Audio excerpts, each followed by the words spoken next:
good evening, beloved night owls.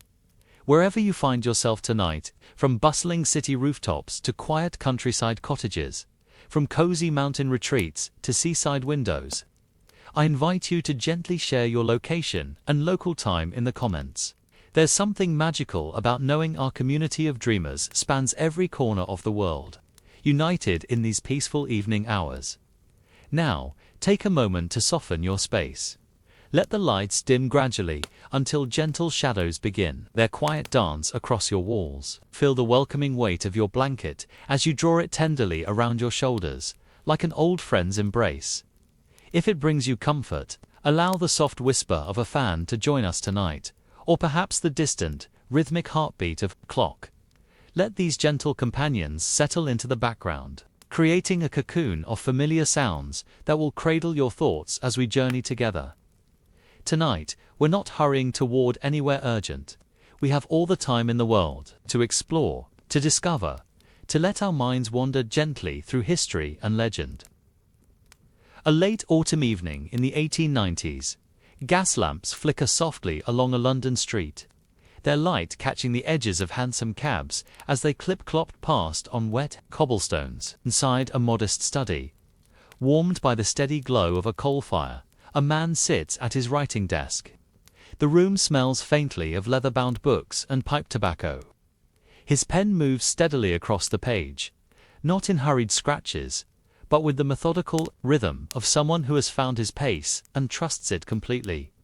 This is where our story truly begins, not in a dramatic castle or a moonlit graveyard, but in the quiet sanctuary of research and imagination, where an Irish author named Abraham Stoker was slowly, carefully constructing what would become one of literature's most enduring figures. The man we know as Bram Stoker worked as the business manager for the Lyceum Theatre, a practical job that required attention to schedules, correspondence, and the mundane details of daily operations.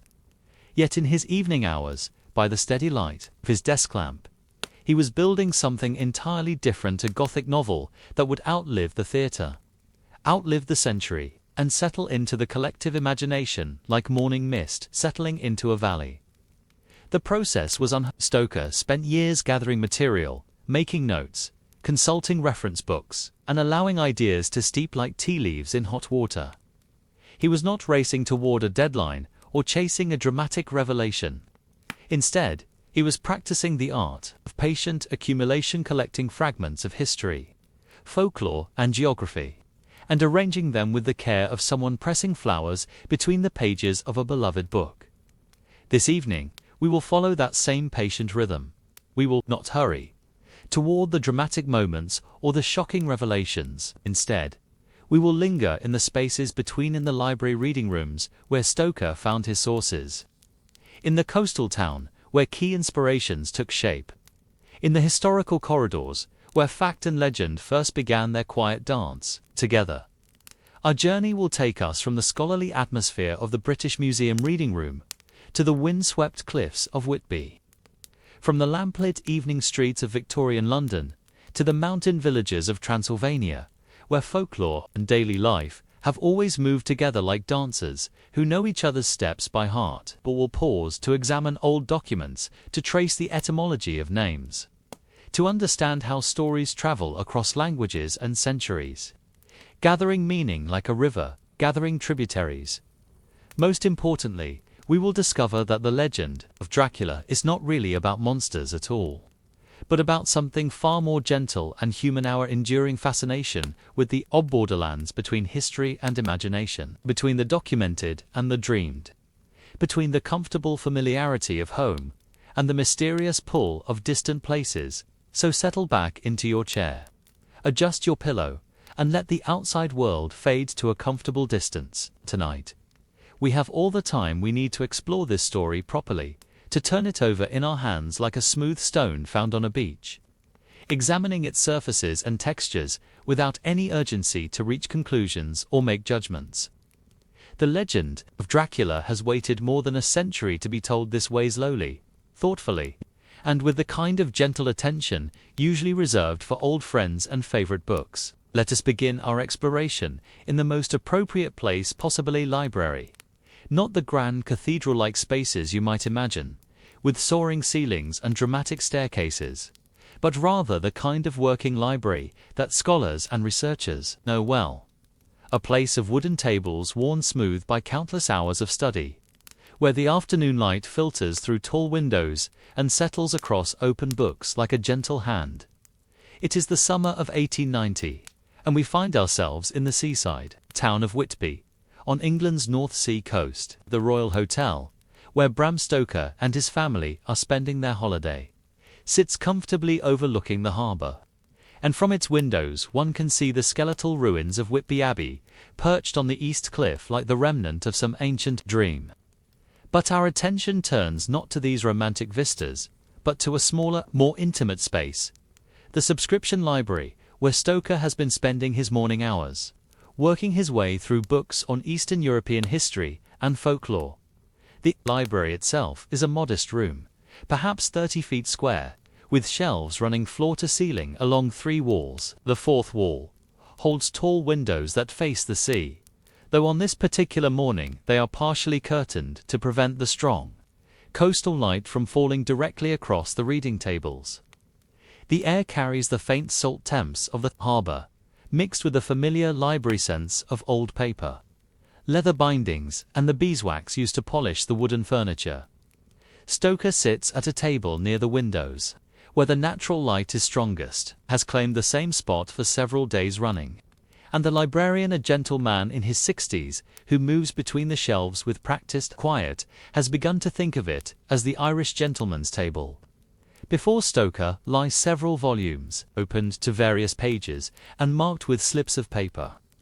His notebook, bound in dark green leather, rests beside his right hand, and we can see that he has been making entries in his neat, unhurried script. One of the books commands particular attention this morning. It is William Wilkinson's An Account of the Principalities of Wallachia and Moldavia. Published in 1820 and now 70 years old.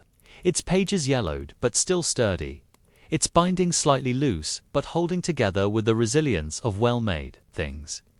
Stoker found it on the history shelf 3 days ago, and something about its title drew him back repeatedly. Perhaps it was the exotic sound of those place names, Wallachia-Moldavia regions, that seemed to exist at the very edge of the familiar world, or perhaps it was simply the methodical way Wilkinson had documented his observations, creating the kind of detailed record that appeals to anyone trying to construct a believable fictional world.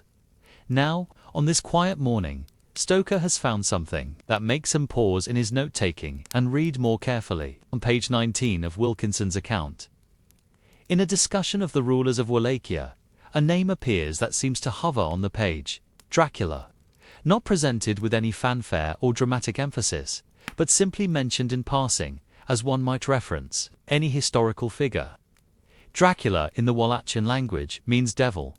Wilkinson notes, matter-of-factly, explaining the name of a 15th century Boido, who had ruled the principality with what the author diplomatically terms great severity. Stoker sets down his pen and stares at the word.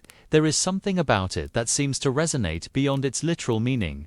Something in the combination of syllables, the way the sounds flow together, that suggests both nobility and darkness, both historical weight and mysterious possibility.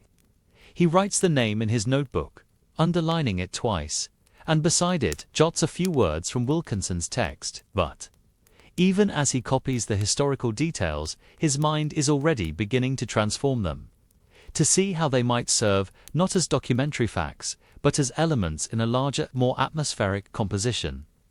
This is the moment quiet, undramatic, taking place, not in a midnight cemetery, but in a sun-dappled library. When the central figure of Gothic literature receives his name, no thunder rolls, no wolves howl in the distance. Instead, there is only the gentle scratch of pen on paper, the distant sound of seagulls beyond the windows, and the satisfaction of a writer who has found exactly the right word for the story, is slowly, patiently building. But the name is only part of what Stoker discovers in Wilkinson's account, who also finds descriptions of the Carpathian landscape, those wild and picturesque mountains that form natural barriers between regions and peoples. He reads of ancient castles perched on rocky crags, of valleys where mist gathers in the evening, of a land that seems suspended between the medieval past and the uncertain present. These images begin to accumulate in his notebook, not as dramatic set pieces, but as quiet atmospheric details that will eventually form the backdrop for his tale. More significantly, perhaps Stoker discovers in Wilkinson's work a tone that appeals to him, the voice of the careful observer, the traveler who notices small details and records them without sensationalism. This is not the breathless prose of Gothic romance, but something more measured and documentary. The kind of writing that gains credibility through restraint, rather than through melodrama.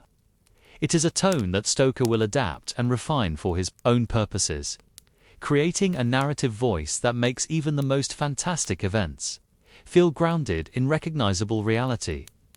As the morning progresses, Stoker continues his reading, occasionally making notes, sometimes simply sitting back in his chair and gazing out the window toward the harbor, where fishing boats rock gently at their moorings and the tide moves in its ancient rhythm.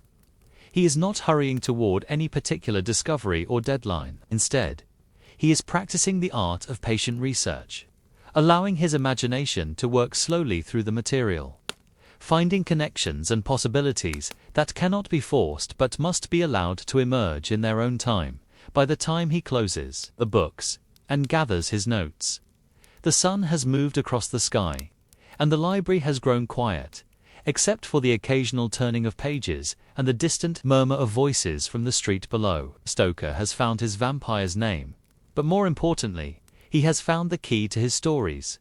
Tone that careful balance between the documented and the imagined, between the scholarly and the mysterious, that will make Dracula feel less like fantasy and more like a recovered history. A collection of documents that might actually exist in some forgotten archive, waiting to be discovered by patient readers in quiet libraries, just like this one. The decades leading up to Stoker's composition of Dracula, Europe was experiencing what we might call a gentle renaissance of interest in folklore and folk beliefs. This was not a dramatic movement, but rather a gradual awakening, travelers and curious readers slowly turning their attention to the stories and customs that had been passed down through generations in villages and rural communities across the continent. It was as if people were rediscovering a language they had almost forgotten, recognizing in these old tales not primitive superstitions, but sophisticated ways of understanding the world and our place within it.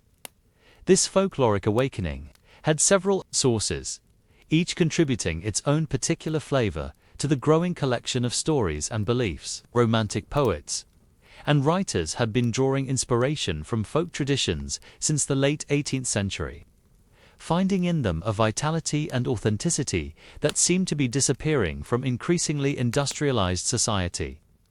Scholars influenced by the Brothers Grimm were systematically collecting and documenting oral traditions, treating folk tales with the same serious attention previously reserved for classical literature. And travelers, no longer the privileged few of earlier centuries, but an expanding class of educated tourists, were bringing back accounts of customs and beliefs encountered in their journeys to regions still relatively untouched by modern life. Into this gentle current of folkloric interest flowed the vampire traditions of Eastern Europe, carried by travelers, scholars, and emigrants who found Western audiences surprisingly receptive to stories that might have been dismissed as mere superstition in earlier times. These were not the dramatic, theatrical vampires of later popular culture, but rather figures embedded in the practical concerns of village life, explanations for unexpected deaths, especially among infants and young adults, rituals for ensuring that the deceased remained peacefully at rest,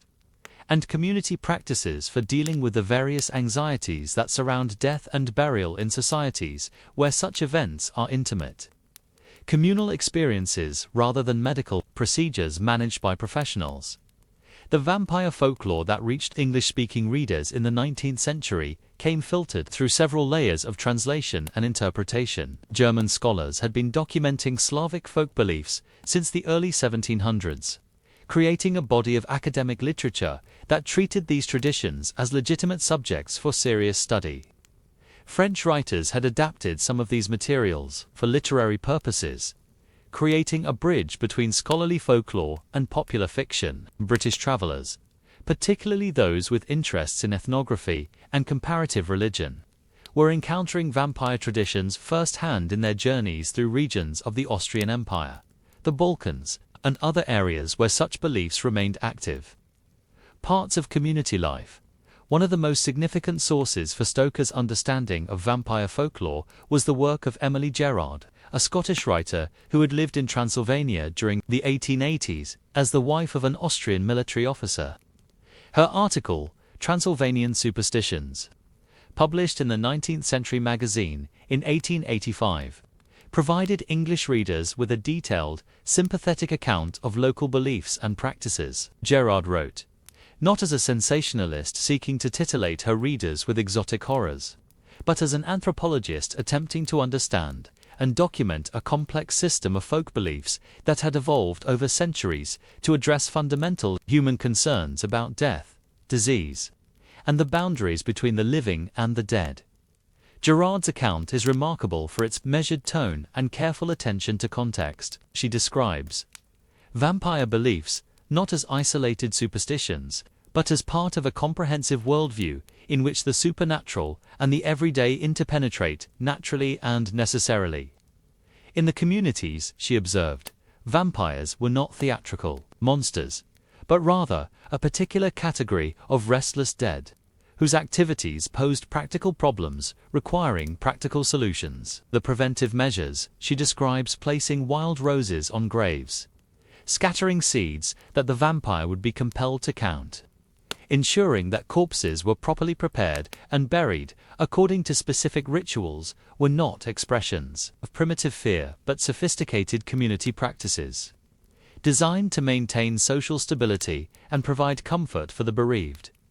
What impressed Gerard, and what would later impress Stoker as he read her work, was the integration of these beliefs to the rhythms of ordinary life. Vampire lore was not something that existed in isolation, brought out only during crises or special occasions, but rather a constant background presence that informed how people understood illness, death, family relationships, and community obligations. It provided a vocabulary for discussing anxieties that might otherwise remain inarticulate, and it offered procedures for addressing problems that might otherwise seem insoluble.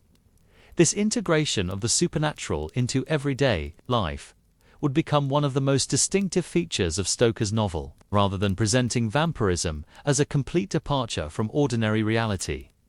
He would embed it within the familiar world of Victorian professional life lawyers, doctors, and clerks dealing with supernatural problems, using the same methodical approaches they would apply to any other unusual situation. The result would be a kind of domesticated Gothic, in which the most fantastic events feel grounded in recognizable social and professional relationships.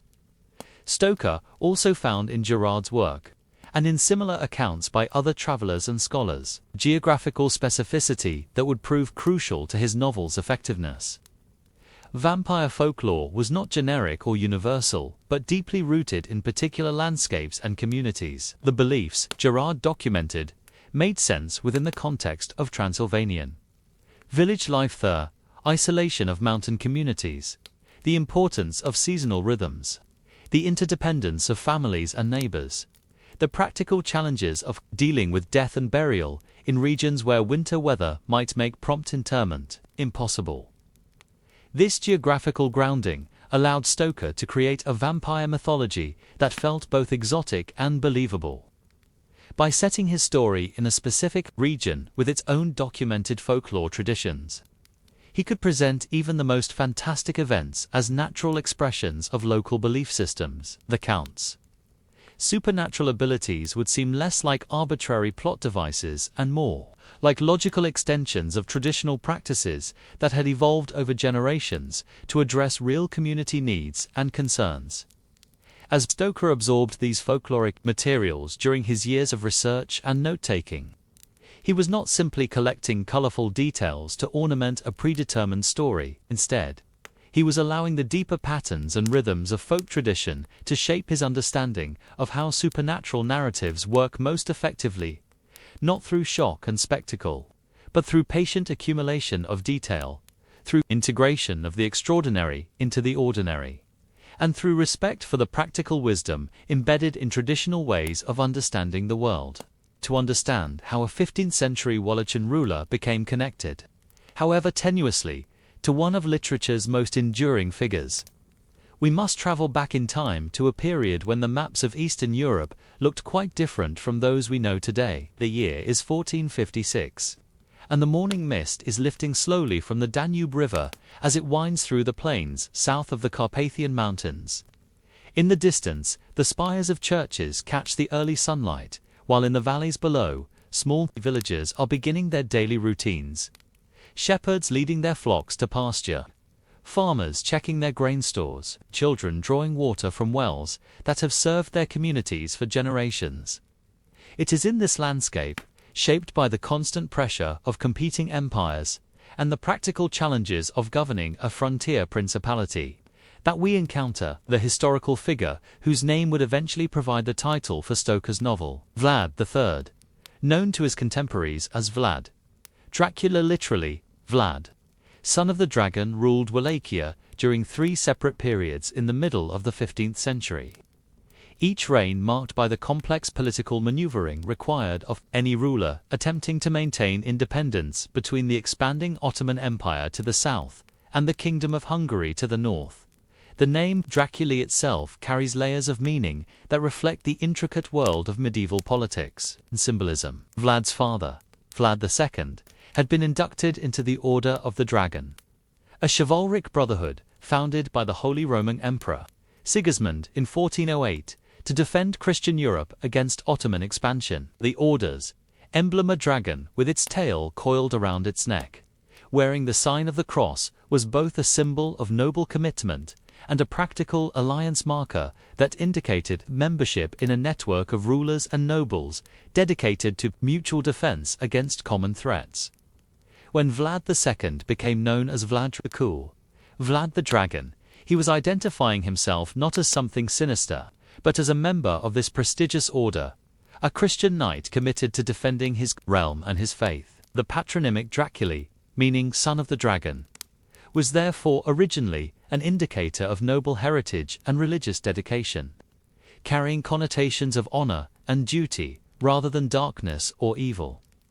The transformation of this name from mark of Christian knighthood to something more ominous reflects the complex ways in which historical memory works. Influenced by political conflicts, linguistic changes, and the gradual shift of cultural associations over centuries, Romanian, the word Dracul came to mean devil as well as dragon, a semantic evolution that would prove significant.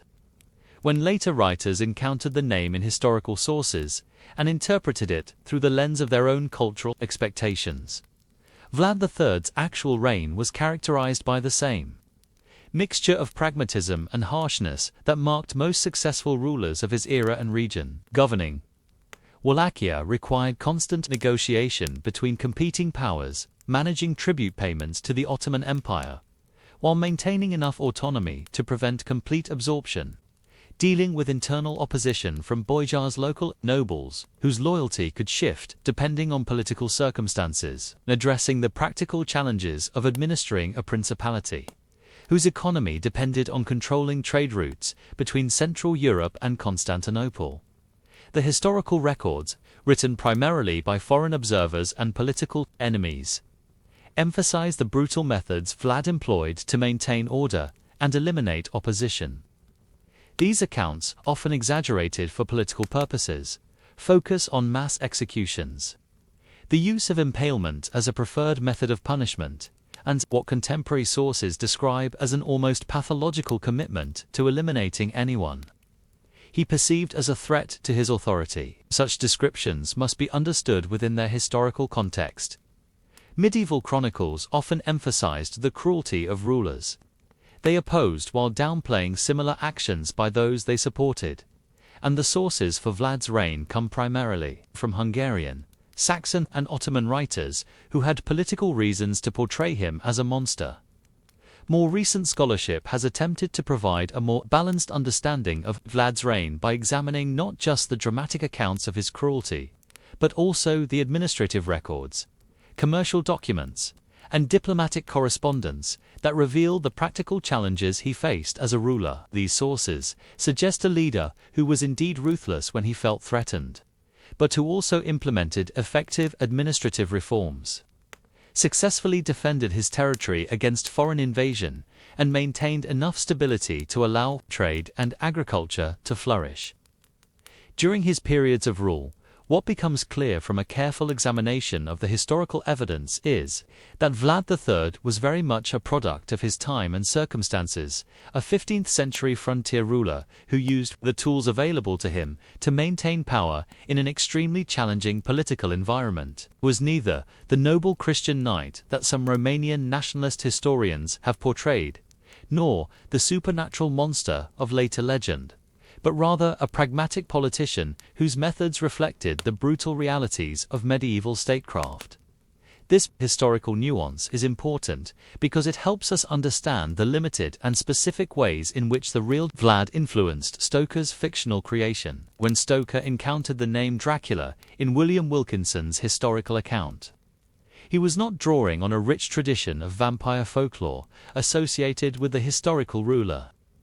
There is no evidence that Vlad III was connected to vampire beliefs during his lifetime or in the centuries immediately following his death. The association between the historical figure and vampirism appears to have been largely Stoker's invention, based on the atmospheric potential of the name rather than on any documented folkloric tradition. What Stoker did take from the historical sources was a sense of place and period.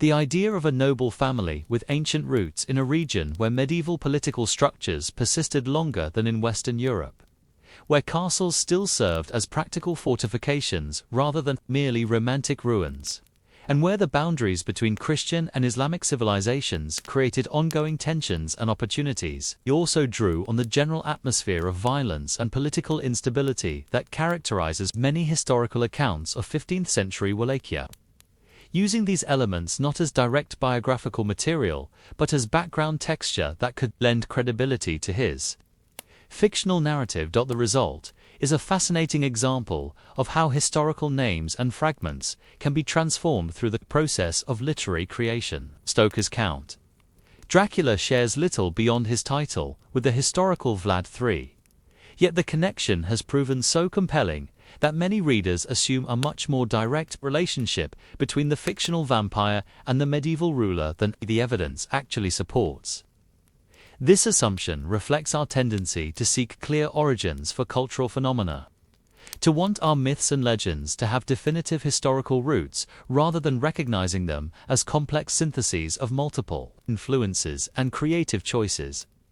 In the quiet of evening reflection, as we consider this transformation from historical figure to literary character, we can see how cultural memory works not as a simple transmission of facts from one generation to the next, but as a continuous process of reinterpretation, where each age discovers in the past the elements it needs to understand its own present. The name Dracula carries forward not the actual biography of a 15th century prince, but rather a distilled essence of historical atmosphere that continues to resonate, because it speaks to persistent human fascinations with power, mortality, and the boundaries between civilization and wilderness, order and chaos, the familiar and the foreign.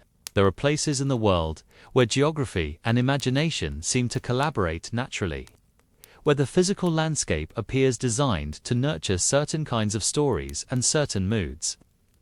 Whitby, on the Yorkshire coast of England, is unmistakably one of these places, a town where the North Sea meets the land with dramatic insistence, where ancient ruins crown the cliffs like remnants of half-remembered dreams, and where the quality of light seems always to suggest transitions, dawn becoming day, fading into evening, the familiar world revealing unexpected depths and possibilities. It was here, during the summer of 1890, that several crucial elements of the Dracula legend first came together in Bram Stoker's imagination. The setting itself, could hardly have been more perfectly suited to Gothic inspiration. Whitby's harbour sits at the mouth of the River Esk, protected by high cliffs on both sides. With the ancient parish church of St. Mary's perched on the east cliff, alongside the haunting ruins of Whitby Abbey. These ruins, dating from the 13th century, but built on the site of an even older monastery, founded by St. Hilda in 6th, create a dramatic silhouette against the sky that changes throughout the day as clouds and light shift across the North Sea horizon. The abbey ruins themselves tell a story of time's patient work walls that once enclosed a thriving religious community now stand open to the elements, their Gothic arches framing views of sea and sky instead of supporting roofs and floors. Grass grows between the ancient stones and seabirds nest in niches that once held sacred images. It is the kind of place that invites quiet contemplation about the persistence of the past, about how previous generations' dreams and devotions leave traces that continue to shape the landscape long after their original purposes have been forgotten or transformed. For Stoker, spending several weeks in Whitby with his wife Florence and their young son Noel, the town offered not just scenic beauty, but also practical resources for his ongoing research into the vampire novel he was slowly developing. The subscription library, located in a modest Georgian building near the harbour, provided access to historical works and travel accounts that would have been difficult to find elsewhere. It was here that he discovered William Wilkinson's account of the Wallachian Principalities and first encountered the name that would become central to his story. But the library also offered something less tangible, and perhaps more important, an atmosphere of quiet scholarship. A place where he could sit at a wooden table overlooking the harbour and let his imagination work slowly through the materials was gathering. The physical setting of Whitby encouraged a particular kind of writing pace, one that matched the rhythm of tides and the gradual changes of coastal light, rather than the hurried tempo of London literary life. Here, surrounded by the constant sound of waves and the cries of seabirds, Stoker could work in the meditative manner that his subject seemed to require. The vampire story he was developing was not meant to be a simple tale of horror, but rather a complex narrative that would weave together folklore, travel writing, and domestic drama into something that felt both exotic and familiar.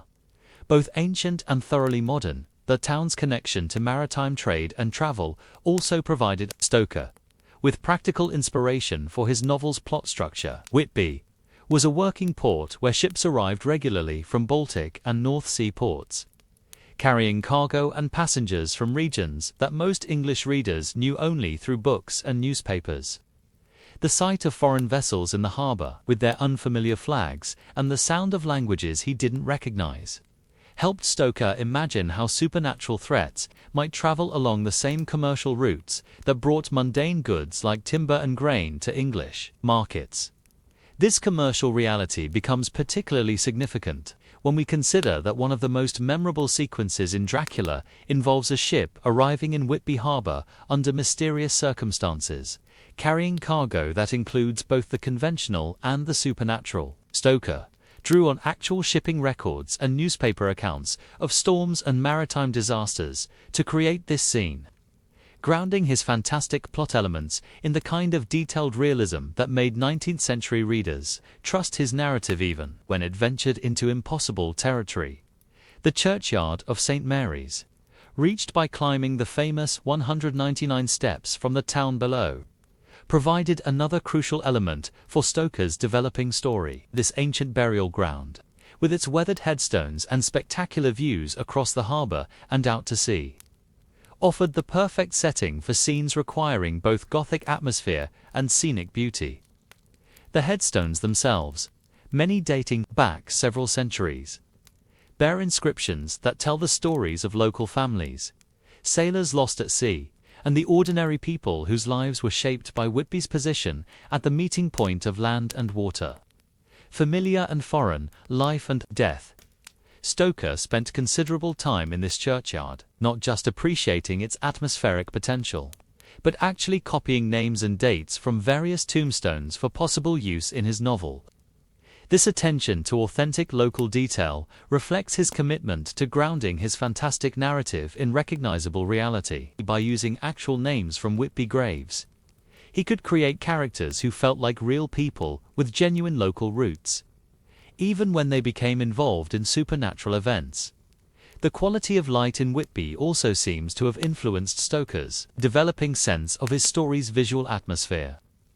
The North Sea coast is famous for its dramatic skies, where weather systems move across open water and create constantly changing patterns of light and shadow.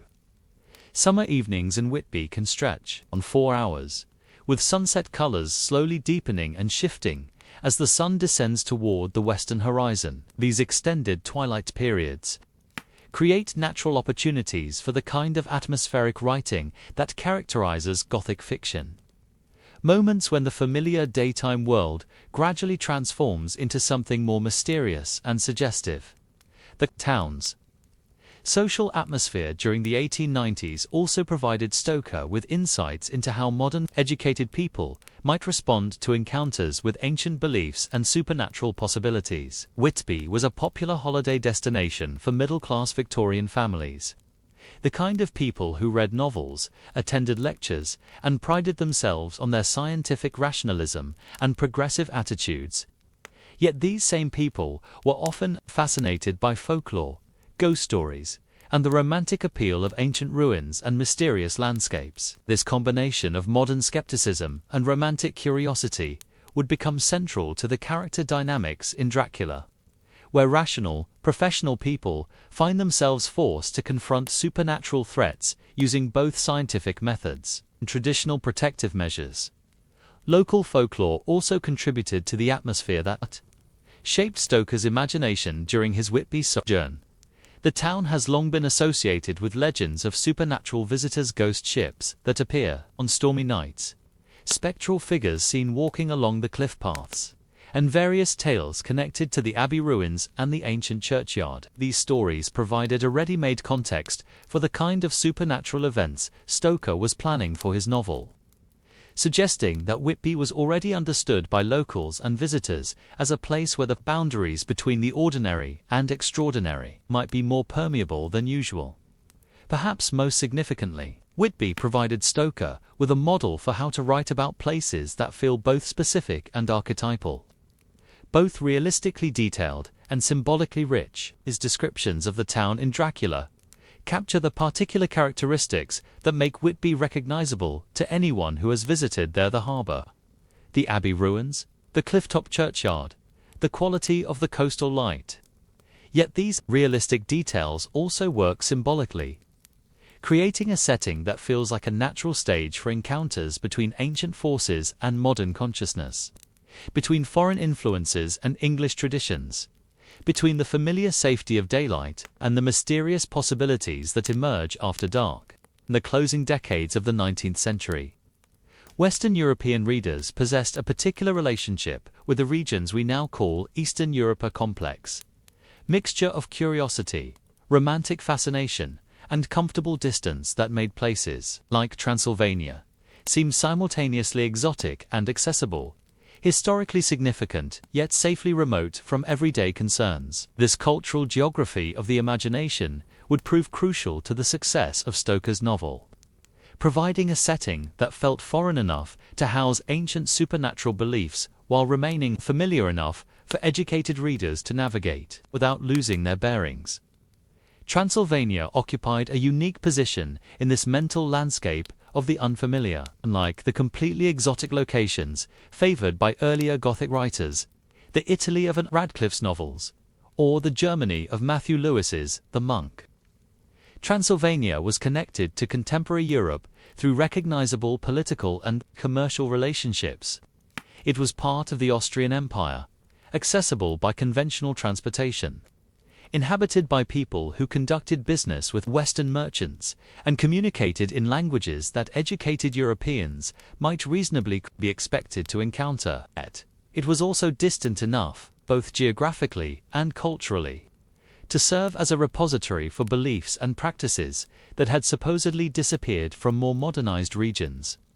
This balance between the familiar and the foreign was essential to Stoker's narrative strategy. His novel would depend on creating supernatural events that felt genuinely threatening, while remaining grounded in a world that Victorian readers could recognize and trust. By setting key portions of his story in Transylvania, he could invoke folkloric traditions that would seem exotic and ancient to English readers, while avoiding the complete disconnection from reality that would make his supernatural elements feel merely fantastical rather than genuinely unsettling. The Transylvania that existed in Western imagination during this period was largely constructed through the accounts of travelers, scholars, and writers who had visited the region and interpreted their experiences for audiences back home. These accounts, while often based on genuine observation and research, inevitably reflected the cultural assumptions and literary expectations of their authors and readers. They presented Transylvania as a place where medieval traditions persisted with unusual strength, where the influence of folklore on daily life remained more pronounced than in regions that had experienced more complete modernization, where the landscape itself seemed designed to nurture beliefs in supernatural forces and ancient mysteries.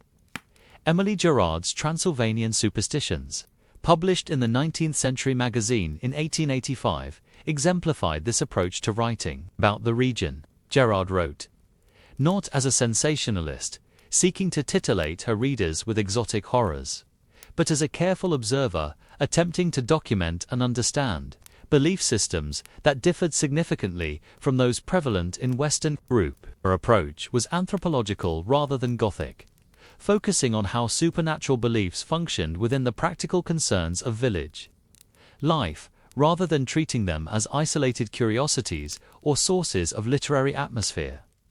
Gerard's account describes a world where supernatural beliefs formed an integral part of community life and individual decisions. The vampire traditions she documented were not dramatic, theatrical phenomena, but rather practical responses to community anxieties about death, disease, and social stability. The preventive measures she describes specific burial practices, protective rituals, community procedures for dealing with suspected supernatural threats, represented sophisticated social technologies developed over generations to address concerns that remained relevant and pressing for the people who practiced them. This integration of supernatural belief into everyday life provided Stoker with a crucial insight into how to make his vampire story feel credible and compelling, rather than presenting vampirism as a complete departure from ordinary reality. He would embed it within recognizable social and professional relationships, showing how rational, educated people might respond to supernatural threats using the same methodical approaches they would apply to any other unusual situation. The result would be a kind of domesticated Gothic, in which even the most fantastic events feel grounded in familiar patterns of human behavior and social organization. Geographical specificity of Gerard's account also contributed to Stoker's developing sense of how to create an effective supernatural narrative. The Transylvania Gerard described was not a generic mysterious region, but a specific place with particular customs, landscapes, and seasonal rhythms. The beliefs she documented made sense within the context of mountain village life, the isolation of communities during winter months, the importance of agricultural cycles, the practical challenges of dealing with death and burial in regions where weather and terrain could complicate conventional procedures. This geographical grounding allowed Stoker to create supernatural events that felt like natural expressions of local conditions, rather than arbitrary literary devices. The accountabilities and limitations, the specific protective measures that prove effective against him, and the seasonal and temporal patterns that govern supernatural activity in the novel, all reflect folkloric traditions that Gerard and other sources had documented as authentic elements of Transylvanian belief systems. The political situation of Transylvania during this period also provided important background for Stoker's narrative. As part of the Austrian Empire, the region was connected to contemporary European political and economic systems, while maintaining distinctive cultural traditions that reflected its complex ethnic and religious composition. This political status meant that supernatural beliefs could coexist with modern administrative structures, commercial relationships, and educational systems in ways that might seem impossible in regions that had experienced more complete political and cultural modernization. Stoker drew on this political complexity to create a vampire mythology that felt both ancient and contemporary. This count, Dracula is simultaneously a figure from the medieval past, connected to historical conflicts between Christian and Islamic powers, embodying aristocratic traditions that predate modern democratic ideals, a contemporary threat capable of adapting to modern conditions and exploiting contemporary transportation and communication systems for his own supernatural purposes. The linguistic diversity of Transylvania also contributed to the region's appeal as a Gothic setting. Gerard's accounts describe a place where multiple languages, Romanian, Hungarian, German, in various Slavic dialects, created a complex cultural landscape, where meanings could shift depending on linguistic context, and where ancient beliefs might be preserved in forms that would be unfamiliar to speakers of more standardized languages. This linguistic complexity provided Stoker with opportunities to create words and names that sounded authentically foreign while remaining sufficiently unfamiliar to allow readers' imaginations to supply appropriate atmospheric associations. The architectural landscape of Transylvania, as described in travel accounts available to Stoker, offered another crucial element for his developing narrative. The region was famous for its castles, not the romantic ruins favored by earlier Gothic writers, but functional fortifications that had been built to address real military and political challenges, and that often remained inhabited and active parts of contemporary social and economic life. These castles provided perfect settings for supernatural narratives because they combined historical authenticity with dramatic architectural features while remaining connected to contemporary political and social systems. Perhaps most importantly, the Transylvania that emerged from Western travel accounts and scholarly studies represented a place where the boundaries between past and present, familiar and foreign, rational and supernatural, remained more permeable than in regions that had experienced more complete modernization. This permeability made it an ideal setting for stories that required characters and readers to navigate between different systems of understanding and belief. Stories that could explore what might happen when rational, modern approaches to problems encounter forces that operate according to older, more mysterious principles. The success of this cultural construction of Transylvania can be measured by its persistence in popular imagination long after the specific historical conditions that created it had disappeared. Stoker's novel fixed in Western consciousness an image of the region that continues to influence how it is perceived and represented, demonstrating the power of literary imagination to shape geographical understanding and the complex ways in which cultural stereotypes can persist across generations and political transformations.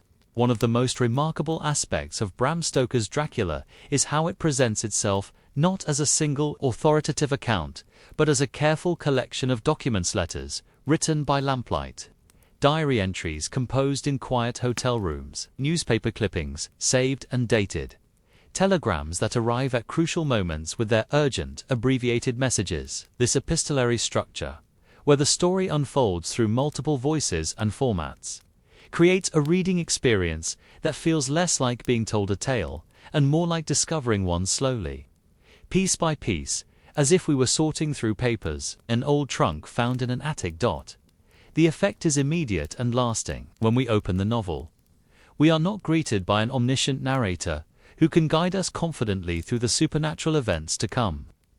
Instead, we find ourselves reading Jonathan Harker's journal, begun during his journey to Transylvania, written in the practical, observational tone of a young solicitor documenting his business travels.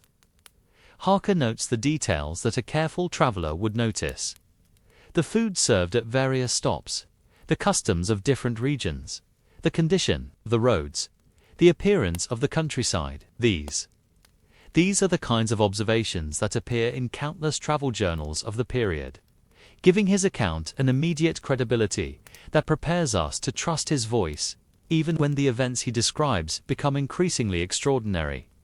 This documentary approach continues throughout the novel as other characters contribute their own written accounts. Mina Harker's letters and journal entries reveal a mind that is both practical and intuitive, capable of managing domestic concerns while also recognizing patterns and connections that escape others.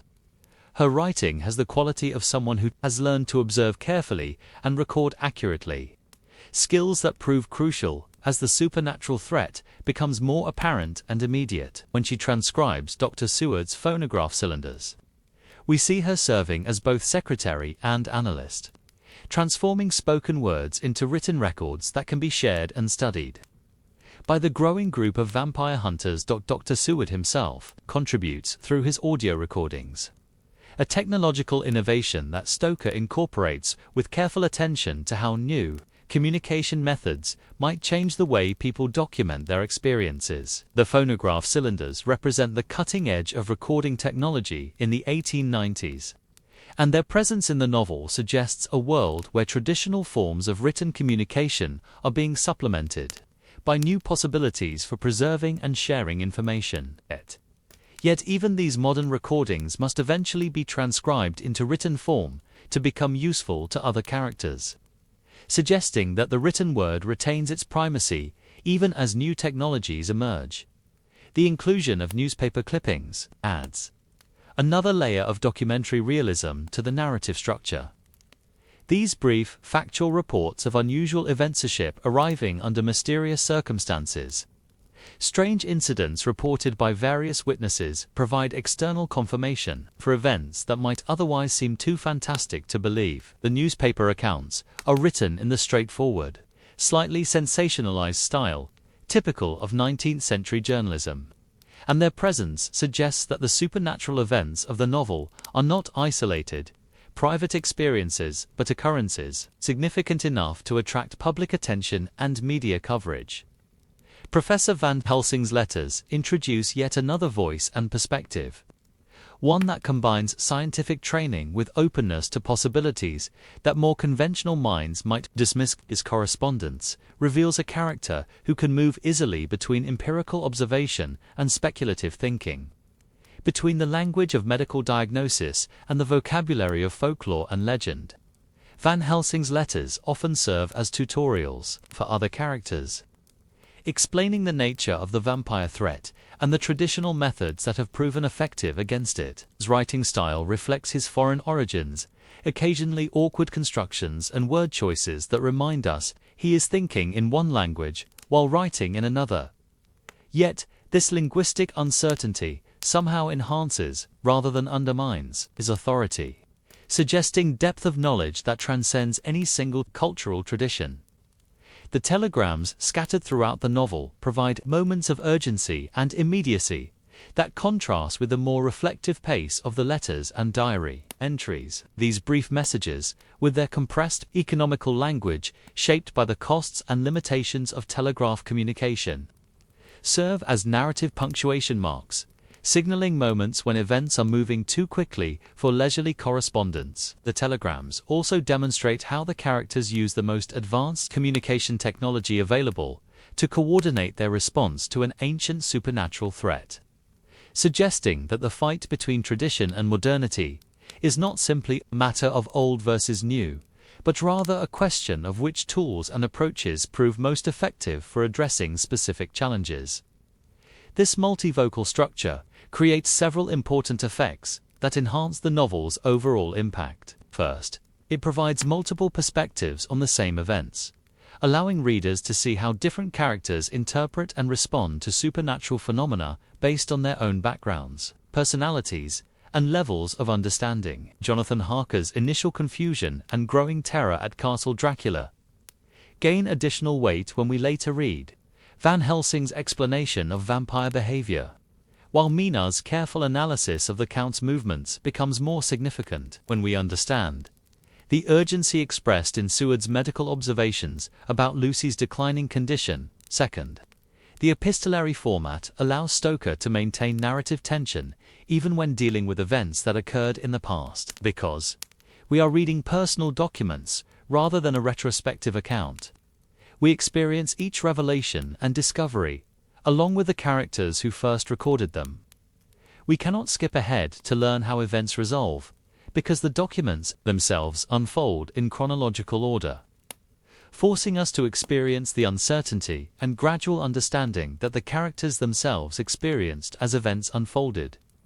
Third, the documentary structure lends credibility to supernatural events. By embedding them within familiar, recognizable forms of written communication, the vampire's activities are not presented as mythical events occurring in some timeless, otherworldly realm, but as recent occurrences documented by reliable witnesses, using the standard methods of their time for recording and sharing information. The letters, diary entries, and newspaper accounts all follow conventional formats and employ the kinds of language and detail that Victorian readers would have recognized as markers of authentic, trustworthy documentation.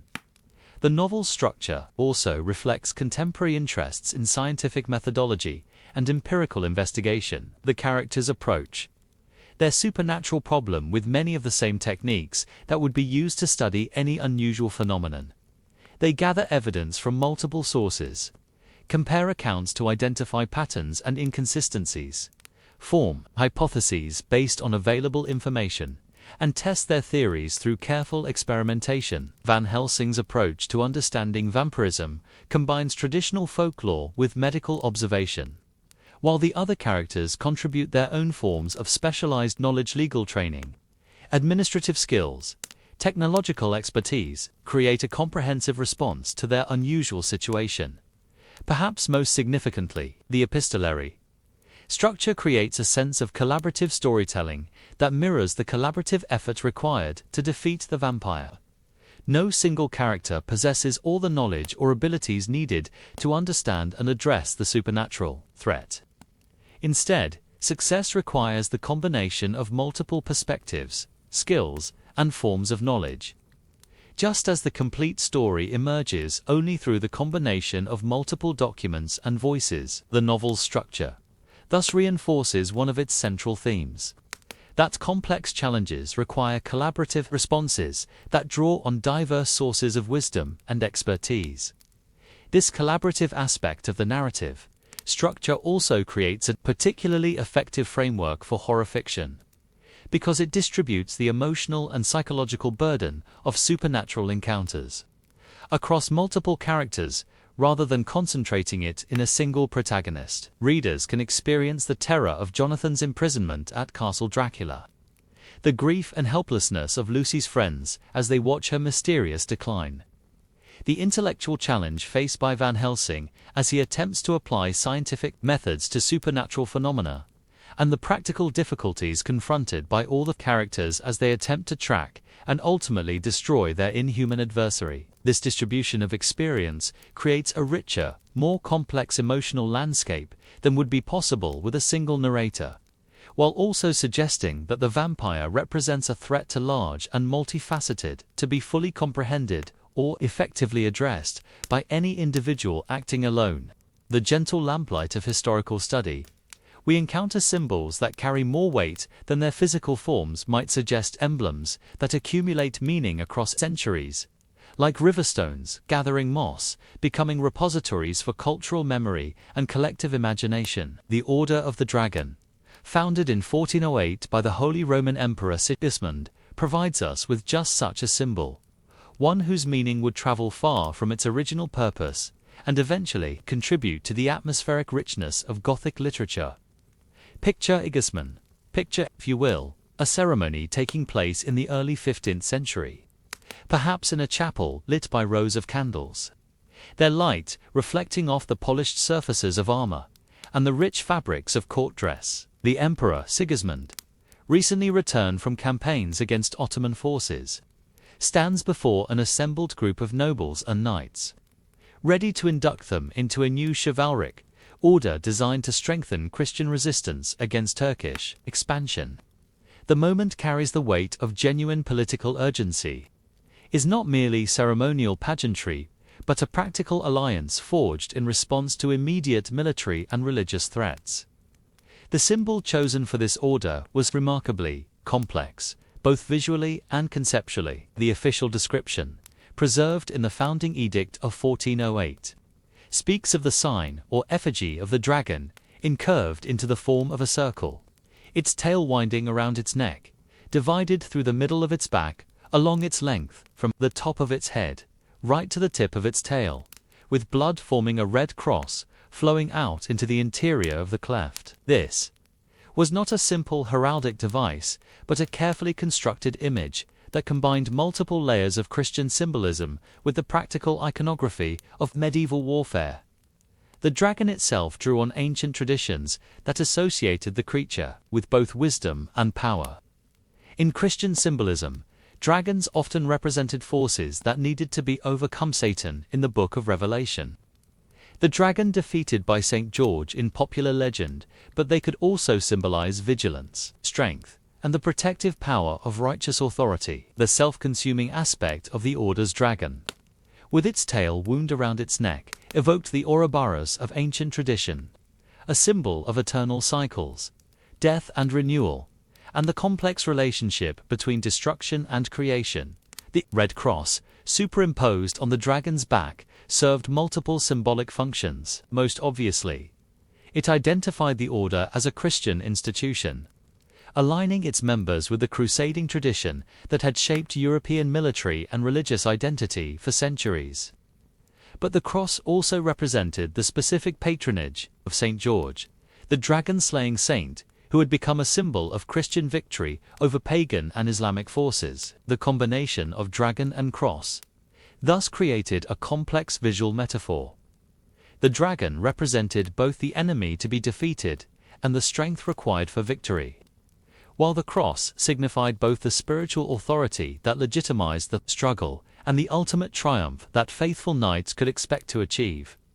For Vlad II of Wallachia, induction into the Order of the Dragon carried both honor and practical political significance. Membership connected him to a network of Christian rulers committed to mutual defense against Ottoman expansion, providing access to military alliances and diplomatic support that could prove crucial for maintaining his principality's independence. The title, Dracula, meaning of the dragon that he acquired through membership, was a mark of prestigious association, identifying him as a knight dedicated to defending Christendom against Islamic encroachment. When Vlad II's son inherited the patronymic Dracula, son of the dragon, he was receiving not just a family name, but a legacy of political and religious commitments. The name connected him to his father's role in the anti-Ottoman alliance, while also marking his family's status within the complex hierarchy of Eastern European nobility.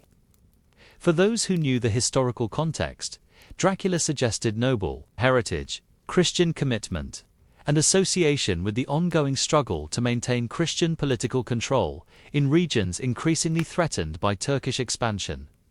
However, symbols have their own life cycles, and meanings can shift dramatically as historical contexts change and cultural memories fade. The transformation of Dracula, from a mark of Christian knighthood to something more sinister, reflects the complex processes by which historical symbols acquire new associations over time.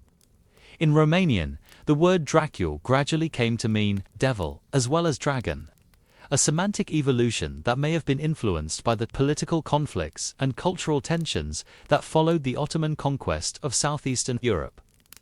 This linguistic shift had profound implications for how later writers and readers would interpret references to the historical Dracula. When Bram Stoker encountered the name in William Wilkinson's historical account, he was reading it through the lens of 19th century cultural associations rather than 15th century political realities. For English-speaking readers in the 1890s, the connection between Dracula and devil would have been immediately apparent, while the original connection to Christian knighthood and anti-Turkish resistance would have been largely invisible. Stoker's genius lay in recognizing the atmospheric potential of this semantic layering. The name Dracula carried suggestions of both noble heritage and supernatural evil, allowing him to create a character who could move convincingly between the worlds of aristocratic respectability and Gothic horror. The Count's title connects him to legitimate European nobility, while also hinting at darker, more ancient powers that transcend ordinary political and social categories. The symbolic complexity of the dragon. Imagery also provided Stoker with rich material for developing his vampire mythology. Dragons in folklore are often associated with treasure hoarding, territorial behavior, and immortal life characteristics that translate easily into vampire attributes. The Ouroboros aspect of the Order's dragon, with its implications of eternal cycles and self-consumption, offers obvious parallels to vampiric immortality and the vampire's parasitic relationship with human life. The combination of nobility and monstrosity inherent in dragon symbolism provided a perfect template for creating a vampire who could be both aristocratically elegant and fundamentally inhuman. The historical irony is that the Order of the Dragon was created specifically to defend Christian civilization against supernatural and foreign threats.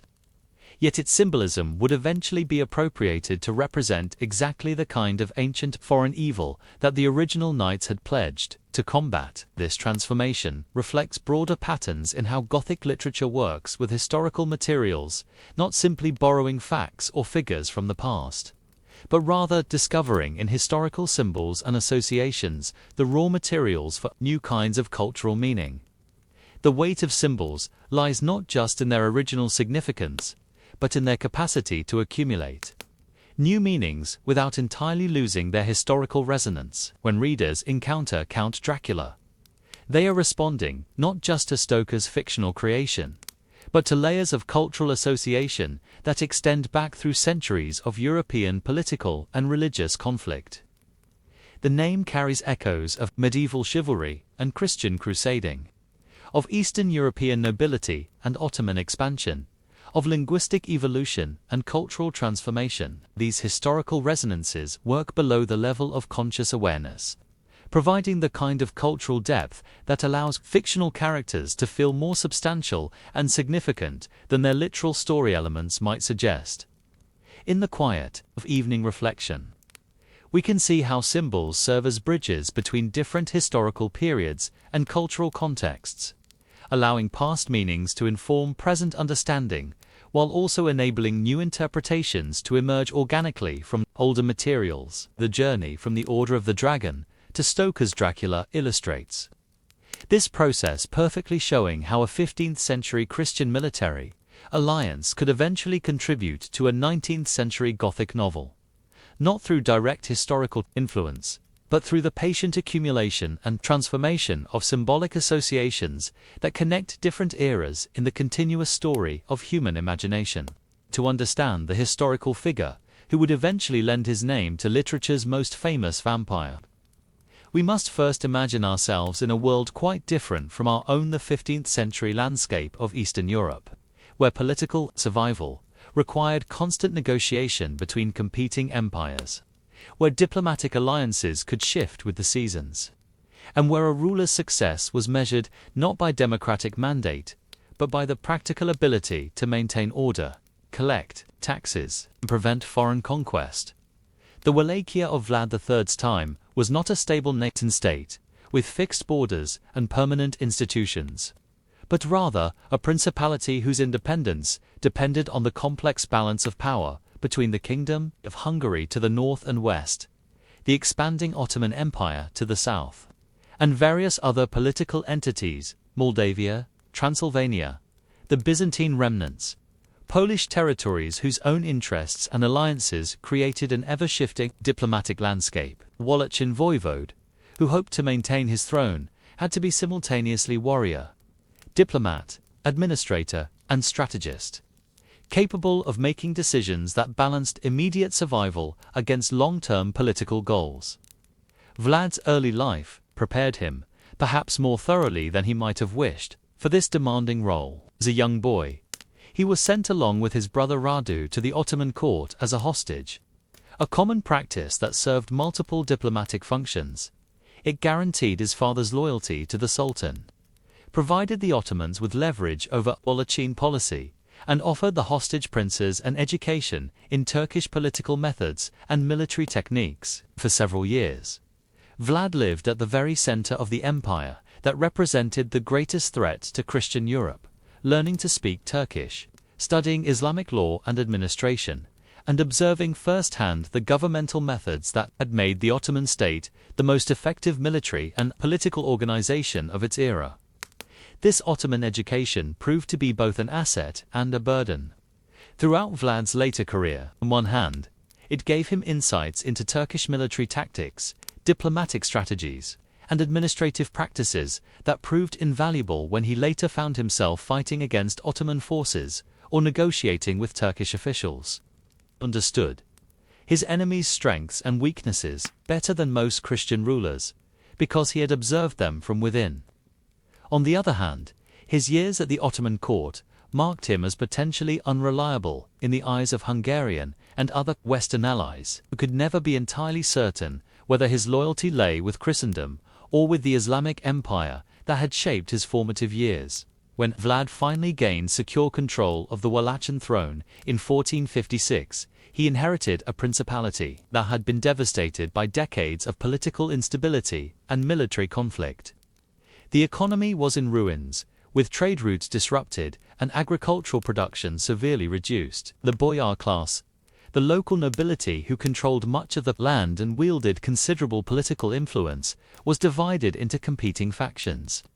Some favoring alliance with Hungary, others preferring accommodation with the Ottomans, and still others pursuing their own narrowly defined interests, regardless of broader political considerations. The military forces available to the voivode were limited and of questionable loyalty, while the financial resources needed to maintain an effective government were severely constrained by the principality's reduced economic capacity. Vlad's response to these challenges was characterized by a ruthlessness that shocked even his contemporaries, but which must be understood within the context of 15th-century political realities. Medieval and early modern rulers routinely employed what we would now consider extreme violence as a tool of statecraft, and the political environment of Eastern Europe during this period was particularly brutal, even by the standards of the time. Vlad's use of mass executions and public torture was certainly excessive, but it represented an extreme application of methods that were widely accepted as legitimate tools of governance, rather than evidence of personal sadism or supernatural evil. The famous method of execution that earned Vlad his historical epithet impalement was not his own invention, but a form of capital punishment that had been used by various ancient and medieval societies. What distinguished Vlad's employment of this method was its scale and systematic application rather than its basic character. He used impalement not simply as a means of executing individual criminals or political enemies, but as a tool of psychological warfare designed to terrorize potential opponents and demonstrate the consequences of resistance to his authority. The forests of impaled bodies that purportedly surrounded Wallachian towns during his reign served as graphic reminders of the voivode's power and his willingness to use it. Without restraint, these methods proved effective, at least in the short term, at restoring order to Wallachia and establishing Vlad's authority over the fractious boyar class. Trade and agriculture began to recover, as merchants and farmers could once again conduct their business without fear of bandits or political upheaval.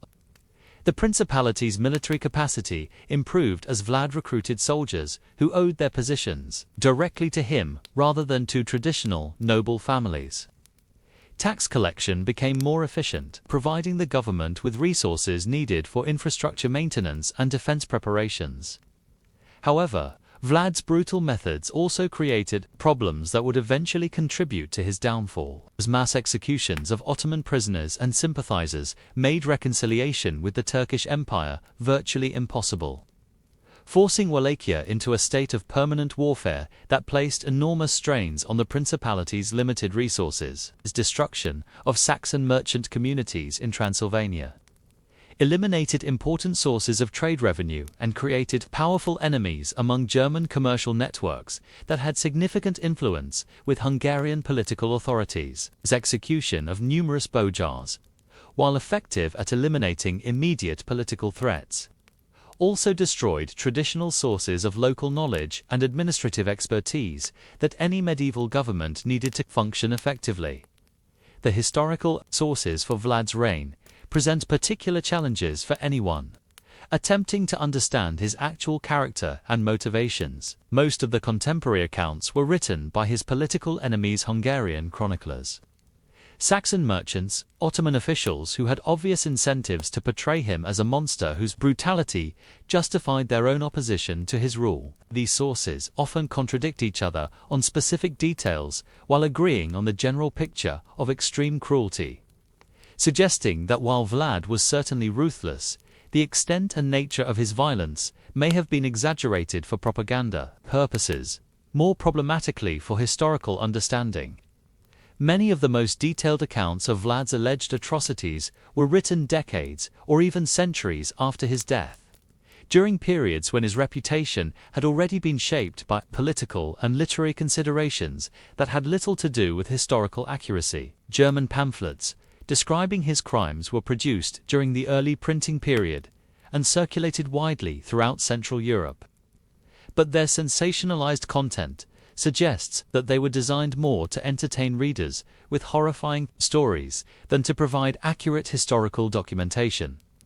Modern historians have attempted to create a more balanced assessment of Vlad's reign by examining administrative records, diplomatic correspondence, and other documentary evidence that provides insight into the practical realities of 15th-century Wallachian government. These sources suggest a ruler who was indeed capable of extreme violence when he felt it was necessary, but who also implemented effective administrative reforms, successfully defended his territory against foreign invasion, maintained enough internal stability to allow economic recovery during his periods of secure control. What emerges from this historical reassessment is a figure who was very much a product of his time and circumstances, a ruler who employed the methods available to him to address the challenges he faced, operating within political and cultural constraints that made the kinds of governance we now consider normal simply impossible. Vlad III was neither the noble Christian knight that some Romanian nationalist historians have portrayed, nor the supernatural monster of later Gothic literature, but rather a pragmatic politician whose success and failures reflected the brutal realities of medieval statecraft in a particularly challenging political environment. This historical context is crucial for understanding the limited and specific ways in which the real Vlad influenced Stoker's fictional creation. When Stoker encountered the name Dracula in his research, he was not drawing on a rich tradition of vampire folklore associated with the historical ruler, because no such tradition existed. The association between Vlad III and vampirism appears to have been largely Stoker's invention, based on the atmospheric potential of the name and the general aura of violence surrounding the historical figure rather than on any documented supernatural beliefs. In the end, the transformation from historical prince to literary vampire tells us more about the processes of cultural memory and literary creation than it does about either the real Vlad III or the fictional Count Dracula. The historical figure provided a name and a geographical setting, along with a general atmosphere of medieval violence and political conflict. But the supernatural elements that defined the vampire character came from entirely different sources: folklore traditions, Gothic literary conventions, and Stoker's own imagination working to synthesize diverse materials into something new and compelling. After its publication in 1897, Dracula began what we might think of as a slow waltz through the cultural imagination, not a dramatic conquest, but a gradual, persistent expansion that would eventually transform a Victorian Gothic novel into one of the most recognizable figures in global popular culture. This transformation did not happen overnight, nor did it follow a single, predictable path. Instead, like water finding its way through a landscape, the Dracula myth flowed along multiple channels simultaneously, adapting to different media, different cultural contexts, and different historical moments, while maintaining its essential recognizability. The novel's initial reception was respectful, but not overwhelming. Victorian reviewers recognized it as a well-crafted example of Gothic fiction, praising Stoker's atmospheric writing and his innovative use of contemporary technology within a supernatural narrative framework. The Pall Mall Gazette called it a weird tale told with considerable power. while other publications noted its combination of traditional folklore elements with modern scientific rationalism. However, few early reviews suggested that they were encountering a work that would fundamentally reshape how Western culture thought about vampires, or that the Count would eventually become more famous than his creator. Part of the novel's gradual expansion into popular consciousness reflected the broader changes taking place in late 19th and early 20th century entertainment industries. The rise of commercial theater, the development of cinema, and the expansion of popular publishing created new opportunities for Gothic stories to reach audiences beyond the educated middle-class readers who had traditionally consumed such literature. Dracula proved particularly well-suited to adaptation across different media because its episodic structure, dramatic set pieces, and clearly defined characters could be effectively translated into various entertainment formats without losing their essential impact.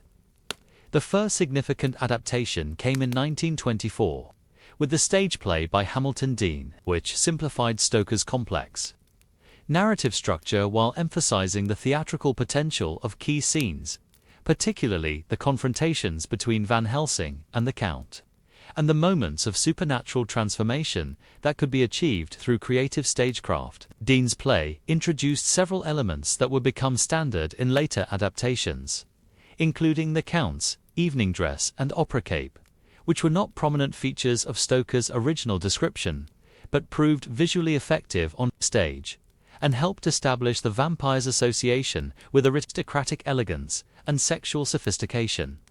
The transition to cinema in the 1920s and 1930s provided even greater opportunities for visual interpretation of the Dracula story.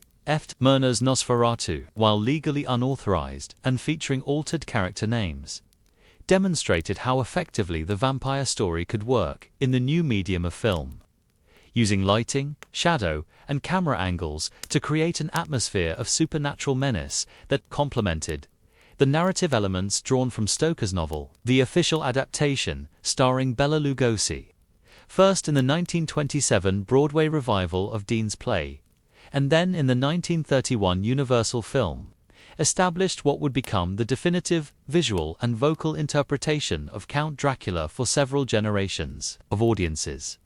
Lugosi's performance was particularly significant because it emphasized the Count's seductive charm rather than merely his monstrous aspects. This interpretation drew on elements that were present but not heavily emphasized in Stoker's original novel, particularly the vampire's ability to fascinate his victims and his sophisticated understanding of modern social conventions. Lugosi's Dracula was dangerous, not primarily because he was obviously frightening, but because he was attractive, a gentleman who could move comfortably in polite society, while concealing his supernatural nature until it was too late for his victims to escape.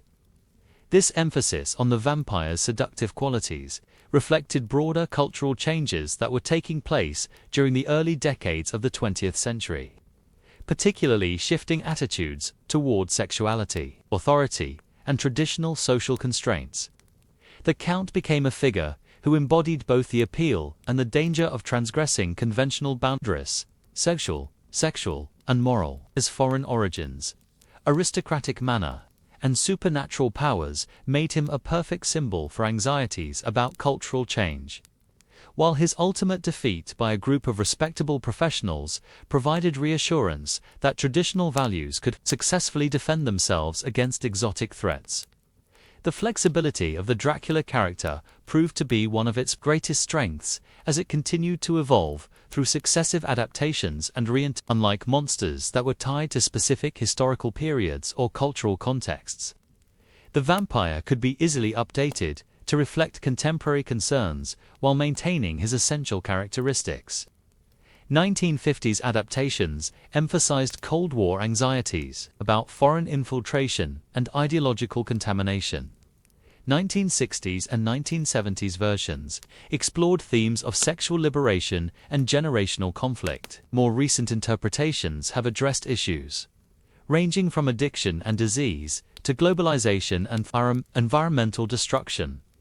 This adaptability reflects something fundamental about how mythological figures function in popular culture.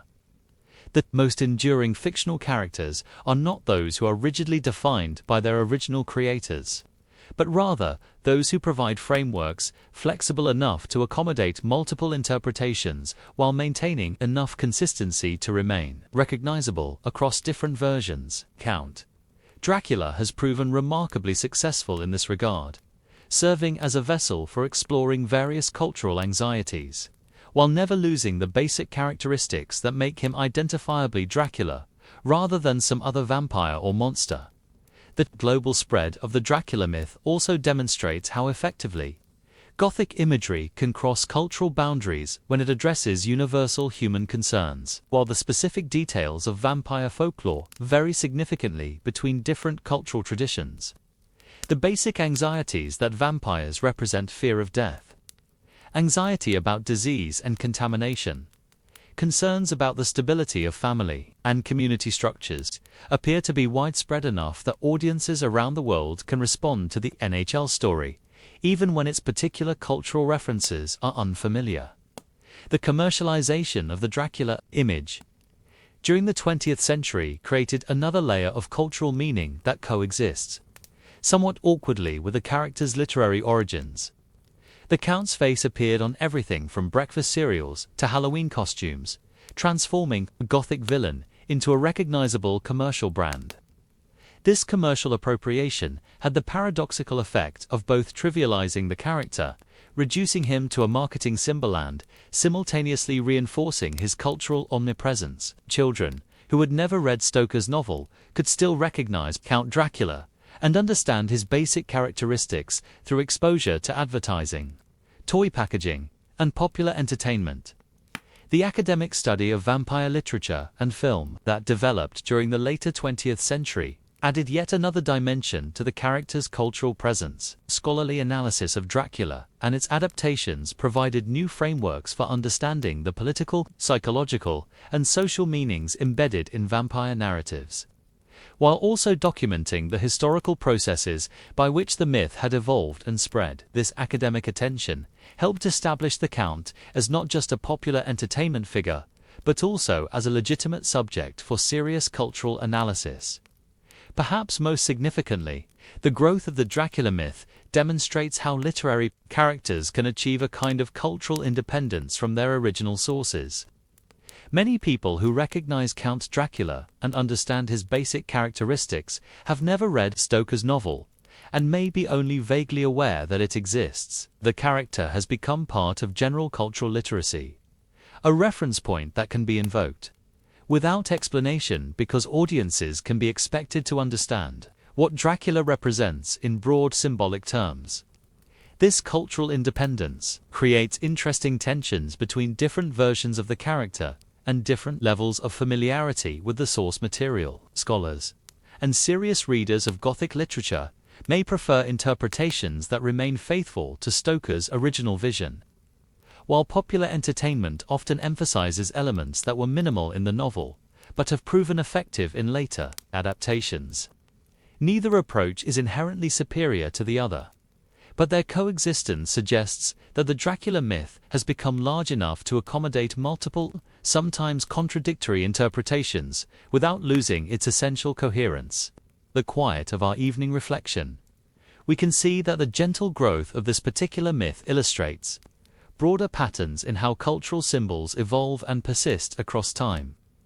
The most enduring fictional figures are not preserved like artifacts in museums, unchanged and unchanging, but rather continue to develop through ongoing creative engagement, each generation finding new meanings and applications while maintaining connection to the essential characteristics that made the original creations compelling. Count Dracula's journey from Victorian Gothic novel to global cultural icon demonstrates this process in particularly clear form, showing how literary imagination can create figures that outlive their creators and continue to serve new purposes for audiences their authors never imagined. One of the most remarkable achievements of Stoker's Dracula lies not in its supernatural elements, but in the careful attention it pays to the ordinary details that make up the texture of daily life in the late 19th century. These seemingly mundane elements, the precise timing of train schedules, the formalities of business correspondence, the rituals surrounding afternoon tea, the mechanics of telegraph communications serve as the solid foundation upon which the more extraordinary events can rest securely, creating a world that feels authentic and trustworthy, even when it ventures into impossible territory. Consider, for instance, the meticulous care with which Jonathan Harker records his journey to Transylvania. His diary entries read like those of any conscientious business traveler of the period, noting the quality of accommodation at various stops, the condition of the roads, the local customs he observes, and the food served at different establishments. When he stops at the Hotel Royal in Munich, he mentions not just that he stayed there, but that he had a good dinner and found the bed comfortable. These are the kinds of details that appear in thousands of actual travel journals from the period, done remarkable observations that gain significance precisely because they are so ordinary and recognizable. The precision with which Harker records train schedules and travel connections creates another layer of documentary realism that grounds the supernatural elements in contemporary reality. Notes that he left Munich at 8:35 p.m. and arrived in Vienna early the next morning. That his connection to Budapest departed at 9:25 a.m., and that the journey through the Hungarian countryside took most of the day. These temporal markers serve multiple narrative functions. They create a sense of forward momentum that carries readers along with the protagonist. They demonstrate the systematic, organized mentality that characterizes Harker's approach to both business and personal challenges. And they establish the story firmly within the recognizable world of European rail travel that Victorian readers would have known from their own experience. The business correspondence that appears throughout the novel provides another example of how Stoker uses everyday textures to enhance the story's credibility. The letters between Harker's law firm and Count Dracula, regarding the purchase of property in London, follow precisely the format and tone that would have been employed in actual commercial transactions of the period. The Count's inquiries about English legal procedures, his requests for specific information about London neighborhoods, and his attention to details like property deeds and title transfers all reflect genuine commercial concerns that any foreign buyer would have needed to address when purchasing real estate in Victorian England. The domestic arrangements described in various characters' homes and lodgings also contribute to this atmosphere of comfortable familiarity. When we visit Dr. Seward's asylum, we see not just the dramatic elements of his professional work with psychiatric patients, but also the mundane details of how he organizes his daily routine, his use of the phonograph to record his observations, his habit of working late into the evening, his relationship with his assistant, Renfield, and the way his medical practice fits into the larger pattern of his social and professional obligations. Mina. Harker's household management provides particularly rich examples of how domestic routine serves as a stabilizing force throughout the novel's supernatural crises. Her correspondence with Lucy Westenra reveals the kinds of concerns that occupied educated Victorian women arrangements for social visits, discussions of reading material, planning for seasonal activities, and the various small decisions that make up the texture of daily life for people with sufficient leisure and resources to choose how they spend their time. Even after the supernatural threat becomes apparent and urgent, Mina continues to manage practical details like meal preparation, correspondence, and the coordination of her husband's business obligations with the vampire hunting activities that increasingly dominate their lives. The meals described throughout the novel deserve particular attention as examples of how Stoker uses everyday details to create atmosphere and character development. The elaborate dinner served to Harker at Castle Dracula is described with the kind of detail that reflects both the Count's aristocratic pretensions and his understanding of how to make a favorable impression on an English guest. The meal includes multiple courses, fine wines, and sophisticated conversation, exactly the kind of hospitality that a Victorian gentleman would expect when visiting the estate of a foreign nobleman. The fact that the Count does not eat any of this food himself becomes significant, precisely because the meal is otherwise so perfectly conventional. The informal meals shared by the vampire hunters as they plan their campaign provide a contrasting example of how food functions as a symbol of community and mutual support. These scenes emphasize simple, honest food, shared among friends and colleagues, bread and cheese. Tea and coffee, the kinds of modest refreshments that people consume when they are focused on serious business rather than social display. The communal aspect of these meals reinforces the collaborative nature of their enterprise, while also providing moments of normal human comfort. In the midst of extraordinary circumstances, the technology that appears throughout the novel, telegrams, phonograph recordings, typewriters, railway systems, serve similar functions in grounding supernatural events within recognizable contemporary reality. These devices were cutting-edge technology in the 1890s, representing the most advanced communication and transportation methods available to educated, prosperous people of the period. By showing his characters using these modern tools to investigate and combat an ancient supernatural threat, Stoker creates a fascinating tension between tradition and innovation that reflects broader cultural anxieties about social and technological change. The phonograph cylinders used by Dr. Seward to record his observations provide a particularly interesting example of how new technology could be integrated into traditional narrative forms. Seward's audio diary represents a Victorian innovation, the ability to preserve spoken words in a permanent, reproducible format. But his observations must still be transcribed into written form before they can be shared with other characters or combined with their written accounts. This suggests that written communication retained its primacy, even as new technologies expanded the ways people could record and share their experiences. The careful attention to clothing and personal appearance throughout the novel provides another layer of everyday texture that helps establish character relationships and social contexts. The descriptions of what various characters wear to different occasions, Lucy's fashionable dresses for social events, Van Helsing's professional attire that marks him as a serious medical authority, the Count's evening dress that allows him to move comfortably in London society, all serve as visual shorthand for social status, personal character, and cultural background. Victorian readers would have been particularly attuned to these sartorial details and their implications.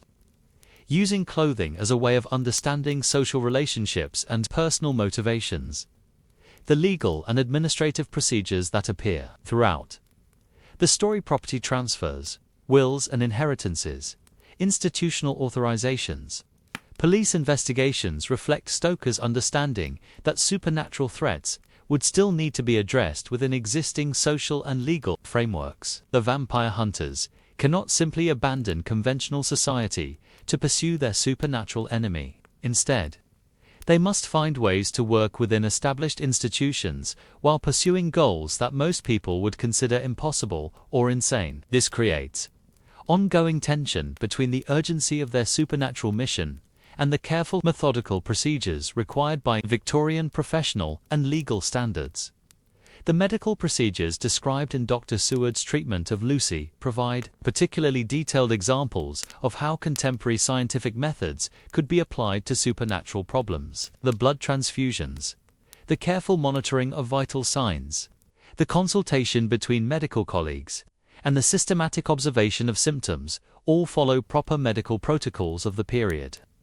Even though the underlying cause of Lucy's condition lies far outside the boundaries of conventional medical understanding, this integration of scientific methodology with supernatural subject matter creates one of the novel's most distinctive characteristics: its suggestion that rational, empirical approaches to problem-solving can be effective even when dealing with phenomena that transcend ordinary scientific categories.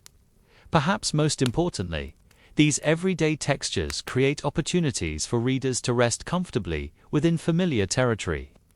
Even as the story ventures into increasingly exotic and threatening circumstances, the morning rituals of tea and correspondence, the evening routines of dinner and conversation, the weekly patterns of business and social obligations, of these provide anchoring points that help readers maintain their orientation even when supernatural events threaten to overwhelm the normal order of things. This balance between the familiar and the familiar Extraordinary explains much of the novel's enduring appeal and its effectiveness as a sleep-friendly narrative. The supernatural elements provide enough mystery and tension to maintain interest, while the everyday details create a comfortable, recognizable world where readers can feel at home. The result is a story that invites leisurely exploration, rather than demanding urgent attention. One that can be absorbed gradually and peacefully, allowing the imagination to work slowly through both ordinary and extraordinary elements, without strain or anxiety. The gentle twilight of scholarly reflection, where patient research slowly illuminates the shadows cast by popular assumptions. We encounter one of the most persistent and interesting misconceptions about the Dracula legend, the widespread belief that Bram Stoker's fictional vampire was based directly and comprehensively on the historical life of Vlad the Impaler. This misunderstanding, which has grown stronger rather than weaker over the decades since the novel's publication, provides us with a fascinating case study in how cultural myths develop their own momentum, sometimes overwhelming the quieter truths that careful historical investigation reveals. The confusion appears to have multiple sources, each contributing its own thread to a tangle of assumptions that have proven remarkably resistant to scholarly clarification. Part of the problem stems from the natural human tendency to seek clear, simple origins for cultural phenomena that capture our imagination. The idea that Stoker based his famous vampire on a specific historical figure satisfies our desire for definitive explanations, providing a neat connection between fiction and history that feels more substantial and authoritative than the more complex reality of how literary creation actually works. Popular historians and journalists have often contributed to this confusion by presenting the Stoker-Vlad connection as established fact, rather than as the limited specific borrowing that the evidence actually supports. Documentaries, popular history books, and tourist materials have repeatedly stated or implied that the historical Vlad was essentially the real Dracula. That Stoker simply fictionalized an existing vampire legend associated with the 15th century, or that the novelist conducted extensive research into Vlad's biography and used it as the primary source for his character development. Each of these claims goes well beyond what the available evidence can support. The most careful scholarly examination of Stoker's research materials and creative process, conducted by historians and literary scholars over several decades, reveals a much more limited and specific relationship between the historical Vlad and the fictional Count. The evidence suggests that Stoker knew relatively little about Vlad's actual biography, that he drew the name Dracula from William Wilkinson's brief historical account rather than from extensive research into Romanian archives, and that he was not aware of any existing vampire folklore specifically associated with the historical ruler. What Stoker appears to have taken from his historical sources was primarily atmospheric material rather than biographical details. The name Dracula appealed to him because of its exotic sound and its association with Eastern European nobility, while Wilkinson's account provided general information about the geography and political history of the Carpathian region. The specific supernatural characteristics of Stoker's vampire, his particular abilities and limitations, and the folkloric traditions that govern his behavior appear to have been drawn from entirely different sources. Primarily, Emily J. accounts of Transylvanian superstitions and other folkloric materials that had no direct connection to the historical Vlad. This clarification does not diminish the achievement of Stoker's novel or the cultural significance of his vampire character. Instead, it helps us understand more clearly how literary imagination actually works, at a simple transcription of existing materials, but as creative synthesis that combines elements from multiple sources to create something genuinely new. The genius of Dracula lies not in its faithful reproduction of historical facts or folkloric traditions, but in its successful integration of diverse materials into a coherent fictional world that feels both exotic and familiar, both historically grounded and imaginatively fresh. The persistence of the misconception about Vlad's role in Stoker's creative process also reflects broader patterns in how popular culture relates to historical material. There appears to be a general preference for stories that present themselves as based on true events or real people, even when the actual relationship between source material and fictional adaptation is quite tenuous. This preference may explain why the Vlad Dracula connection has been consistently overstated in popular accounts, and why corrections offered by scholars have had relatively little impact on general cultural understanding. The Romanian tourist industry has understandably capitalized on the supposed connection between Vlad and the fictional vampire, developing travel itineraries and marketing materials that present various castles and historical sites as Dracula locations, based on their associations with the historical ruler, rather than with Stoker's novel. While these tourist attractions provide economic benefits for local communities, and can offer genuine historical education about 15th century Romanian culture and politics, they also tend to reinforce the misconception that Stoker's vampire was based primarily on local vampire legends associated with Vlad. Academic specialists in Romanian folklore have generally been careful to distinguish between historically documented vampire beliefs in their cultural tradition and the specific vampire characteristics that appear in Stoker's novel. Traditional Romanian vampire folklore, like vampire beliefs found in other Eastern European cultures, focuses primarily on revenant-stead people who return to trouble their communities, rather than on the aristocratic, seductive, shape-shifting figure that Stoker created. While there are certainly some overlapping elements between traditional vampire beliefs and Stoker's fictional creation, the specific combination of characteristics that define Count Dracula appears to be largely the result of Stoker's own creative synthesis, rather than his faithful reproduction of existing folkloric traditions. The linguistic confusion surrounding the name Dracula itself has also contributed to misunderstandings about the relationship between historical and fictional figures. The evolution of the word Dracul from dragon, referring to membership in the Order of the Dragon, to devil in Romanian usage, created opportunities for misinterpretation, particularly among writers and readers who were not familiar with the historical context of the original terminology. When Stoker encountered the name in Wilkinson's account, he appears to have been attracted to its exotic sound and its suggestion of supernatural evil, rather than to its actual historical significance as a mark of Christian knighthood.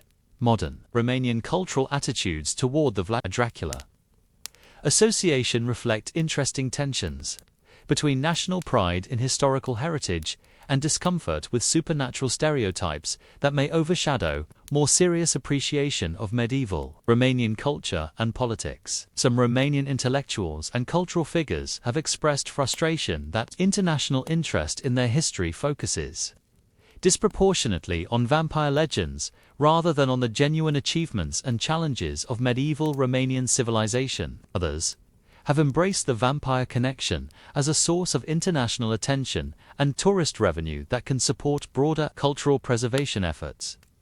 The academic study of vampire literature and folklore has provided increasingly sophisticated tools for understanding how supernatural beliefs function in different cultural contexts, and how literary adaptations of folkloric material work to create new meanings and associations. This scholarship has generally supported the conclusion that Stoker's vampire represents a creative synthesis of various folklore traditions rather than a faithful reproduction of beliefs associated with any specific historical figure. The Count's characteristics draw on vampire folklore from multiple regional traditions, Gothic literary conventions developed by earlier English writers, and Stoker's own innovations designed to address the particular narrative challenges posed by his story structure and thematic concerns. Perhaps most significantly, the clarification of Stoker's actual sources and creative methods helps us appreciate more fully the genuine achievement represented by his novel, rather than simply adapting existing materials for a new audience.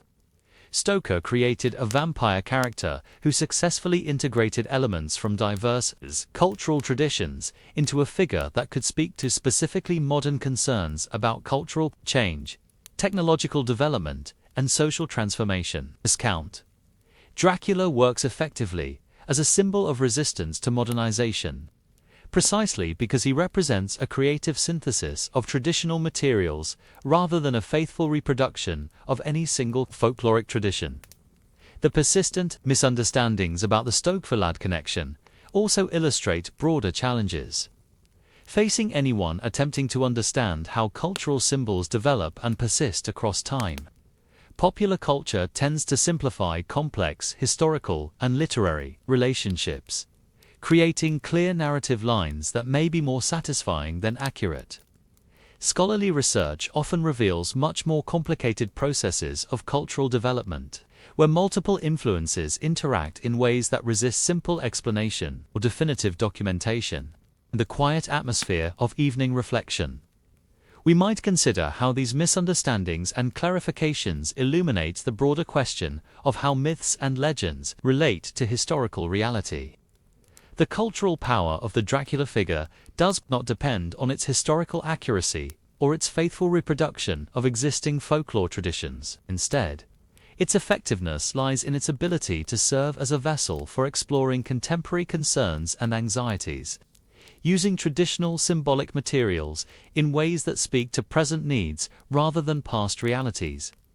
The gentle correction of misconceptions about literary history serves not to diminish our appreciation of cultural achievements, but rather to help us understand more clearly how creative imagination actually works. The relationship between Bram Stoker's Count Dracula and the historical Vlad 3 provides a perfect example of how cultural symbols can gain power and significance through creative transformation rather than through historical fidelity, demonstrating that the most enduring fictional figures often represent synthetic achievements that combine multiple influences into something genuinely new and culturally relevant. The comfortable quiet of cultural reflection. We can observe how certain fictional characters gradually transcend their literary origins to become part of the broader symbolic vocabulary that societies use to understand themselves and their world. Count Dracula represents perhaps the most successful example of this transformation in Gothic literature.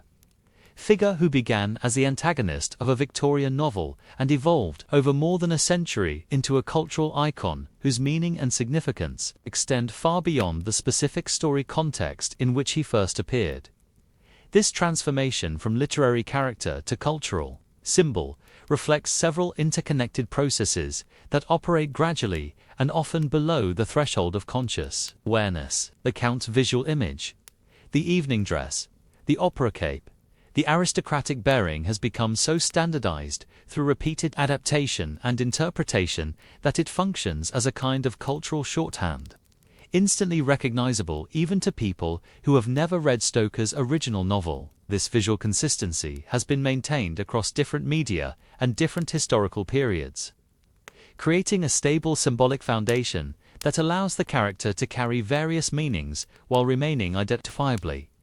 Dracula. The persistence and flexibility of this visual iconography reflects something fundamental about how cultural symbols operate effectively. The most enduring symbolic figures tend to combine enough specific, recognizable characteristics to maintain clear identity across different contexts, with sufficient interpretive flexibility to accommodate various meanings and applications as cultural conditions change. Count Dracula's evening dress and aristocratic manner immediately identify him as a figure of sophisticated elegance, while his vampiric nature suggests hidden dangers lurking beneath attractive surfaces. This combination allows the character to serve as a symbol for many different kinds of cultural anxiety: fears about foreign influence, concerns about social change, worries about the relationship between traditional values and modern innovations.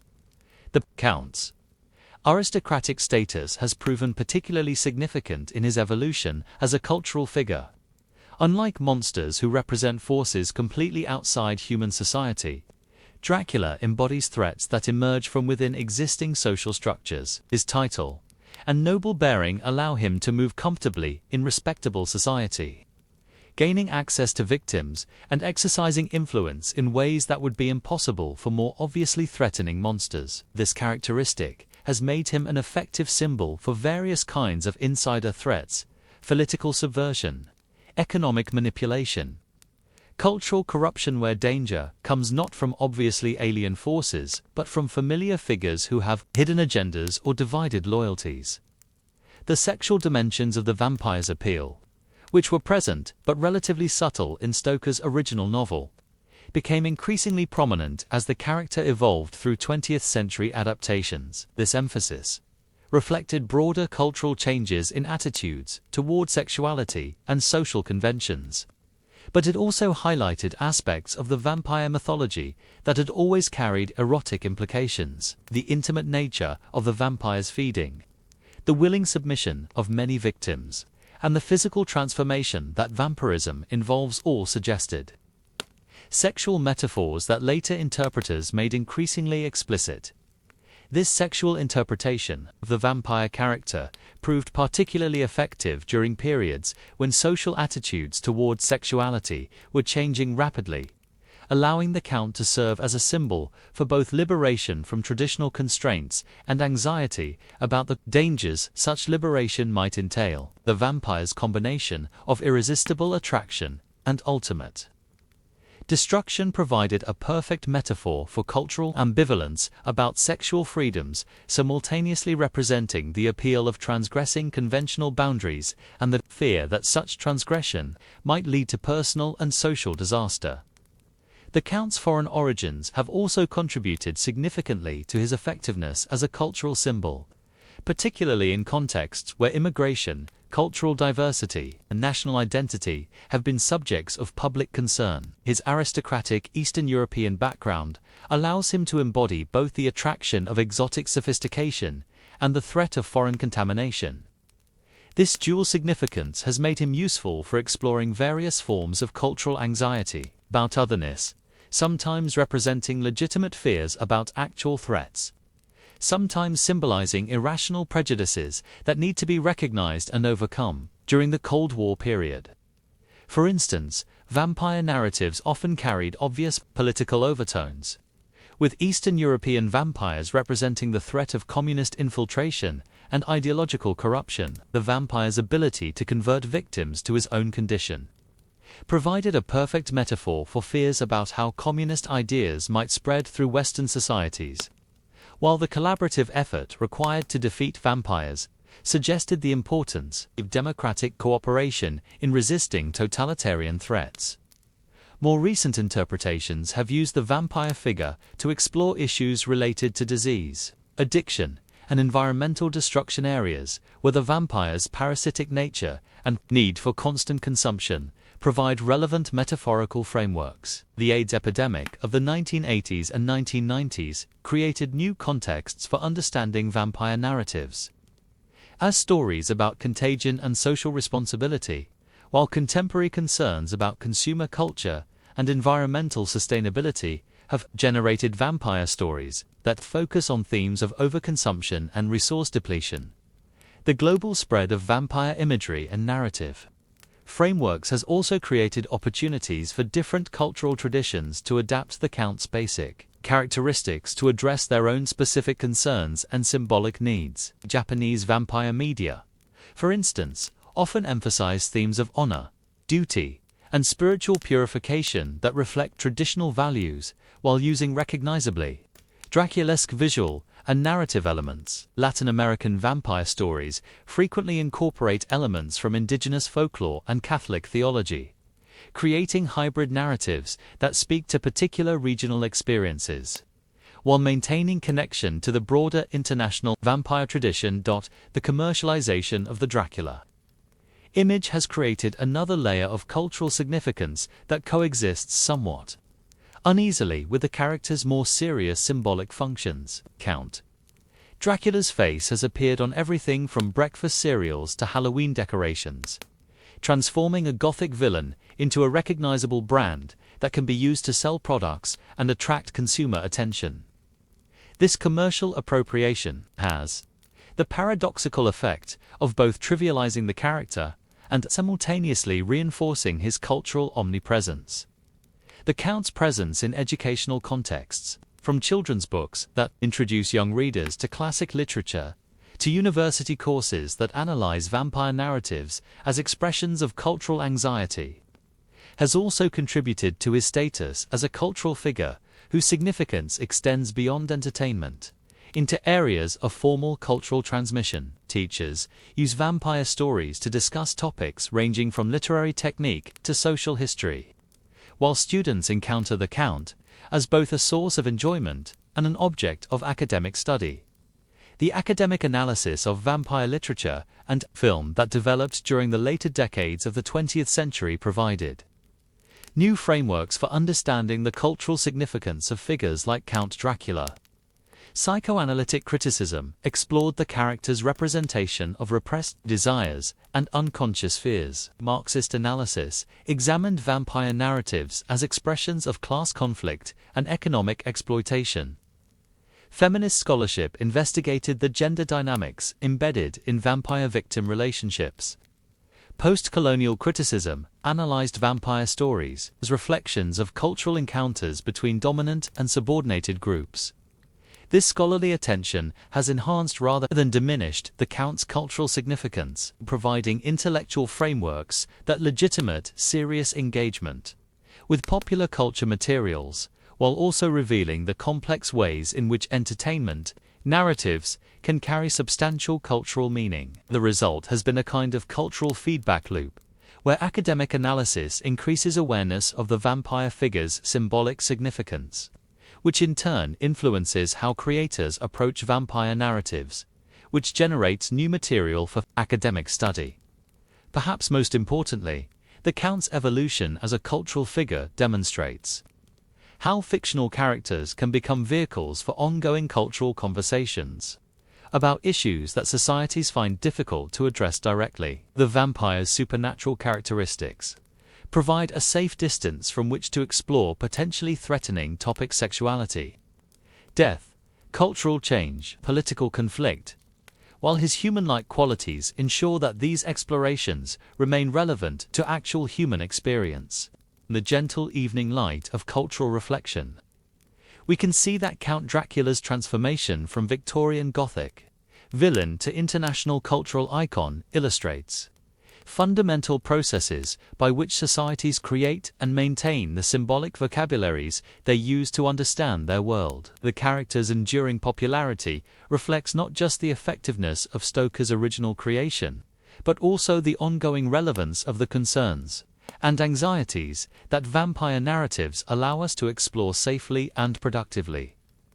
The Count serves as a lens through which different generations and cultures can examine their own fears and desires, while maintaining enough distance to think clearly about issues that might otherwise prove too threatening or complicated for direct consideration. There is something deeply soothing about tracing the quiet geography of the Dracula legend, following its gentle path from the coastal libraries of Yorkshire to the mountain villages of Transylvania, from the gaslit streets of Victorian London to the timeless landscapes of cultural imagination. This is not the dramatic geography of conquest and conflict, but rather the patient geography of influence and association, where places accumulate meaning slowly, like morning dew, settling on familiar surfaces, and where the boundaries between the real and the imagined blur as gently as mist. Moving across a valley, our journey begins, as it should, with Whitby, that perfect confluence of sea and story, where Bram Stoker first encountered the name that would anchor his legend. Picture, if you will, the view from the East Cliff. On a summer morning in the 1890s, the harbour spread below like an illustration from a travel book. Fishing boats rocking gently at their moorings, the red-tiled roofs of the old town climbing the hillside in comfortable terraces, and beyond it all, the North Sea stretching to the horizon, carrying with it the promise of distant shores and ancient stories waiting to be discovered. Whitby's contribution to the Dracula geography extends far beyond its role as the place where Stoker found his title. The town's physical characteristics to dramatic coastal setting, its ancient abbey ruins, its clifftop cemetery with its weathered headstones and spectacular sea views, provided the perfect template for Gothic atmosphere that could feel both romantic and realistic. When Stoker wrote his famous ship arrival sequence, he was drawing on the actual geography of Whitby Harbour, the real patterns of weather and tide that shape life on the Yorkshire coast, and the authentic maritime culture that connected this English port to the wider world of international trade and travel.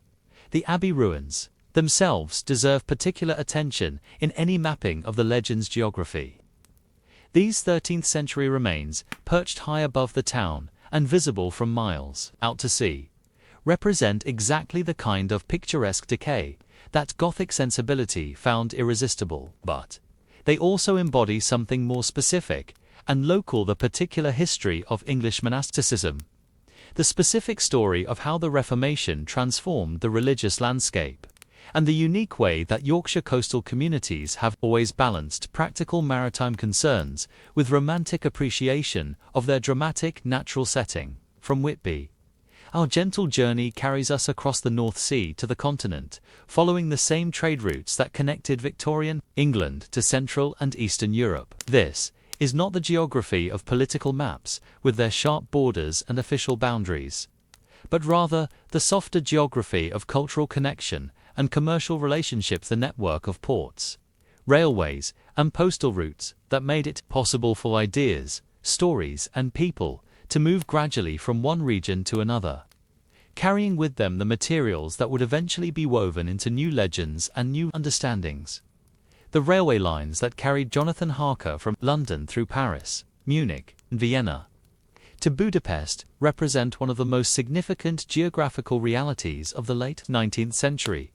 The steel threads that were rapidly connecting previously isolated regions into a single, increasingly integrated cultural and economic space. When Stoker planned his character's journey, he was working with actual timetables and real connections, grounding his supernatural narrative in the mundane reality of European transportation networks that his readers would have recognized and trusted.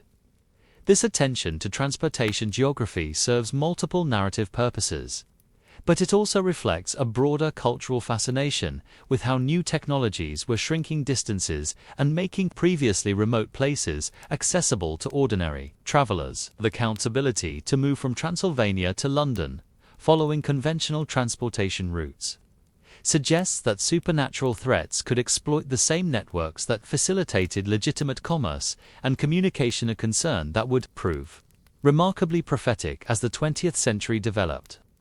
New anxieties about global connectivity and international security.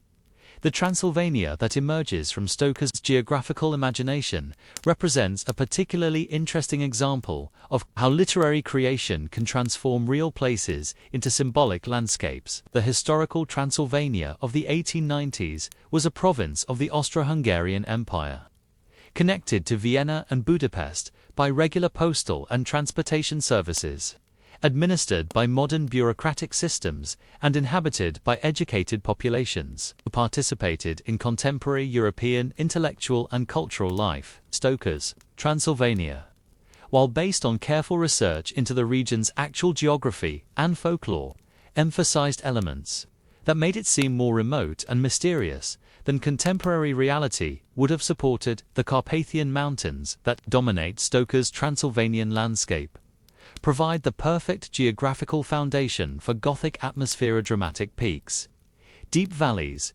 ancient forests, and the kind of spectacular natural scenery that invites romantic speculation about the persistence of old beliefs and traditional ways of life. But these mountains also represent practical geographical realities that shaped the historical development of the region. Natural barriers that protected local communities from outside interference, transportation challenges that maintained cultural isolation, and seasonal patterns that continued to govern agricultural and social life, even as other regions experienced rapid modernization. The castle-crowned peaks that appear throughout Stoker's descriptions of Transylvanian landscape reflect actual geographical and architectural realities of the region, where medieval fortifications often occupied strategic positions on rocky heights, above river valleys and mountain passes. These castles were not Gothic follies built for romantic effect, but practical military installations designed to control trade routes and defend territorial boundaries. Their dramatic settings reflected practical defensive considerations rather than aesthetic preferences. though their visual impact certainly enhanced their usefulness for literary purposes. The villages scattered throughout Stoker's Transylvanian landscape with their ancient churches, traditional crafts, and seasonal festivals represent the kind of rural communities that could still be found throughout much of Eastern Europe in the late 19th century. These communities maintained folkloric traditions and customary practices that had largely disappeared from more modernized regions, making them natural repositories for the kind of supernatural beliefs that Stoker needed for his vampire narrative. The geographical isolation that preserved these traditions also made them seem more authentic and authoritative to readers who encountered them. Through travel accounts and ethnographic descriptions, the return journey to England, as the Count follows his boxes of native soil to London, represents another kind of geographical transformation, the movement from peripheral to central, from exotic to familiar, from the imagined landscapes of Eastern Europe to the well-known streets of Victorian London. This geographical progression creates one of the novel's most effective structural elements: the gradual revelation that supernatural threats can travel along the same routes that facilitate ordinary commerce and communication, transforming familiar places into sites of potential danger. London itself, in Stoker's treatment, becomes a geographical character in its own right, a city whose size and complexity provide both opportunities and challenges for supernatural infiltration. The Count's careful study of London maps, his systematic acquisition of properties in different neighborhoods, and his strategic use of the city's transportation networks all reflect real geographical knowledge about how Victorian London functioned as a commercial and residential center. The metropolitan setting allows Stoker to explore how supernatural threats might adapt to modern urban conditions, while also examining how traditional protective measures might work in contemporary social contexts. The houses that the Count acquires, London Inn, Piccadilly, Bermondsey Mile End, and other neighborhoods represent different aspects of the city's geographical and social diversity. Each location serves specific narrative purposes, while also reflecting actual patterns of Victorian urban development. Piccadilly for access to fashionable society, the East End for inconspicuous operations among the poor, suburban locations for secure retreat and storage. This geographical specificity makes the supernatural invasion feel more credible and immediate, while also demonstrating Stoker's understanding of how London's complex geography could provide both opportunities and obstacles for someone attempting to establish a secret presence in the metropolis. Perhaps most significantly, the gentle geography of the Dracula legend includes the imaginative landscapes that readers create as they encounter the story in different times and places. Each generation of readers brings their own geographical knowledge and cultural associations to their understanding of the Count's world, creating personal maps that combine Stoker's descriptions with their own travel experiences, historical knowledge, and imaginative preferences. The legend's geography has also been expanded and modified through countless adaptations and reinterpretations, each of which adds new locations and associations to the basic template provided by Stoker's novel. Films have introduced new castle exteriors and village settings, often using locations that have no direct connection to the story's supposed geographical origins, but that provide effective visual representations of the atmospheric qualities the legend requires. In the quiet of evening contemplation, you can see that the geography of the Dracula legend represents a perfect example of how fictional places can become as real and significant as actual locations in their influence on cultural imagination. The Transylvania of the legend is simultaneously a real place that can be visited by tourists and an imaginary landscape that exists primarily in books and films. Both versions are real, in the sense that they shape how people think about geography, history, and cultural difference, but they operate according to different rules and serve different purposes. The gentle journey through this legendary geography reminds us that places derive their meaning not just from physical characteristics, but from the stories that become associated with them, the cultural work they are asked to perform, and the imaginative uses to which they are put by successive generations of storytellers and audiences. The Dracula legend has created a geographical imagination that continues to influence how people think about the relationship between place and story, between travel and transformation, between the familiar and the foreign, long after the specific historical conditions that shaped Stoker's original creation have passed into history. The gentle art of slow reading, where we allow stories to unfold at their natural pace rather than racing toward resolution. Certain qualities emerge that might otherwise remain hidden beneath the surface excitement of dramatic events. When we read Dracula, slowly pausing between chapters, lingering over descriptive passages, allowing the documentary structure to work its subtle magic, we discover that the novel's most lasting impressions come not from its moments of supernatural terror, but from quieter elements that create the story's underlying texture and rhythm. The first quality that emerges from patient reading is the novel's remarkable attention to the mundane details that anchor extraordinary events in recognizable reality. Stoker understood intuitively that the most effective supernatural fiction gains its power not from departing completely from ordinary experience, but from discovering extraordinary possibilities within familiar circumstances. When we read slowly enough to notice these details, the precision of train schedules, the formalities of business correspondence, the rituals of Victorian social interaction, we begin to understand how the author creates credibility for events that would otherwise seem impossible or absurd.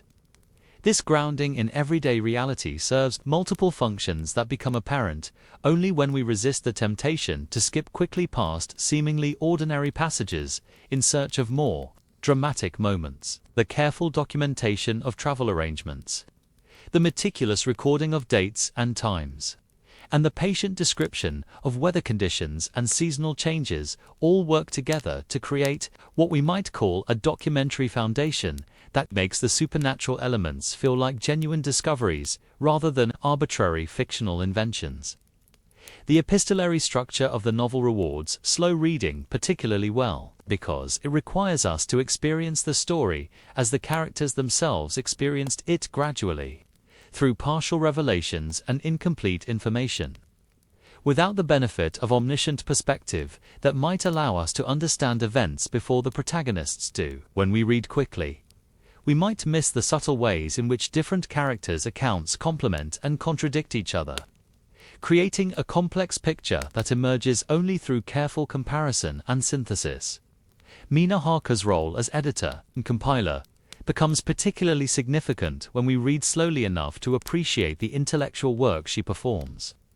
In organizing and analyzing the various documents that comprise the narrative, her careful transcription of Dr. Seward's phonograph cylinders, her systematic arrangement of letters and diary entries in chronological order, and her insightful analysis of patterns and connections all demonstrate forms of scholarly activity that were becoming increasingly important in late Victorian intellectual life. When we read slowly, we can see how Mina functions not just as a character within the story, but as a model of the kind of careful, systematic thinking that the novel itself encourages in its readers. The seasonal rhythms that govern the story's development also become more apparent when we read slowly enough to notice how natural cycles of light and darkness, growth and decay, warmth and cold influence both supernatural activity and human response. Their counts powers wax and wane according to natural patterns that connect his supernatural nature to earthly realities, while the human character's effectiveness in combating him depends partly on their ability to work with rather than against these natural rhythms. The collaborative nature of the vampire hunting enterprise reveals additional layers of meaning when we read slowly enough to appreciate how different characters contribute different kinds of knowledge and expertise to their shared endeavor. Van Helsing's scholarly understanding of folklore and tradition, Dr. Seward's medical training and scientific methodology, Jonathan Harker's legal expertise and practical experience, Arthur Holmwood's financial resources and social connections, and Quincy Morris's American pragmatism and frontier experience all prove essential to their ultimate success. When we read quickly, we might see this simply as effective plotting that ensures each major character has important contributions to make. When we read slowly, we begin to understand it as a more sophisticated exploration of how complex problems require collaborative solutions that draw on diverse sources of wisdom and capability.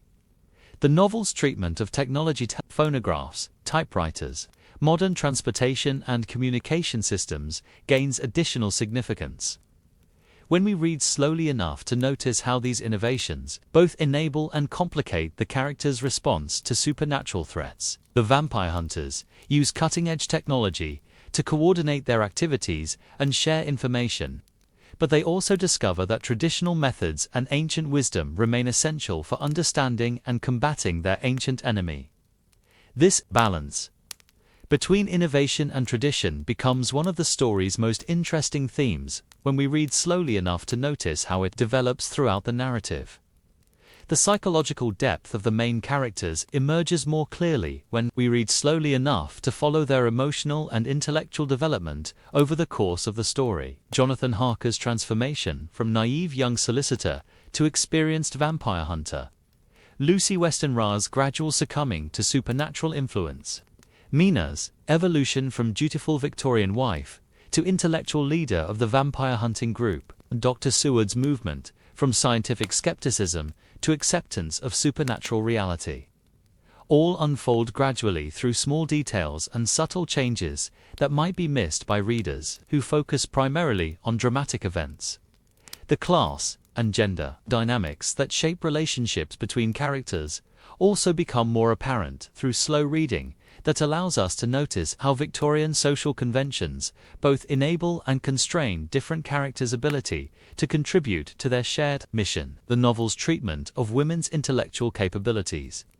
Its exploration of professional and social hierarchies among the male characters. And its examination of how traditional authority structures adapt to unusual circumstances. All reveal additional layers of cultural meaning that enhance our understanding of both the story's immediate context and its broader significance.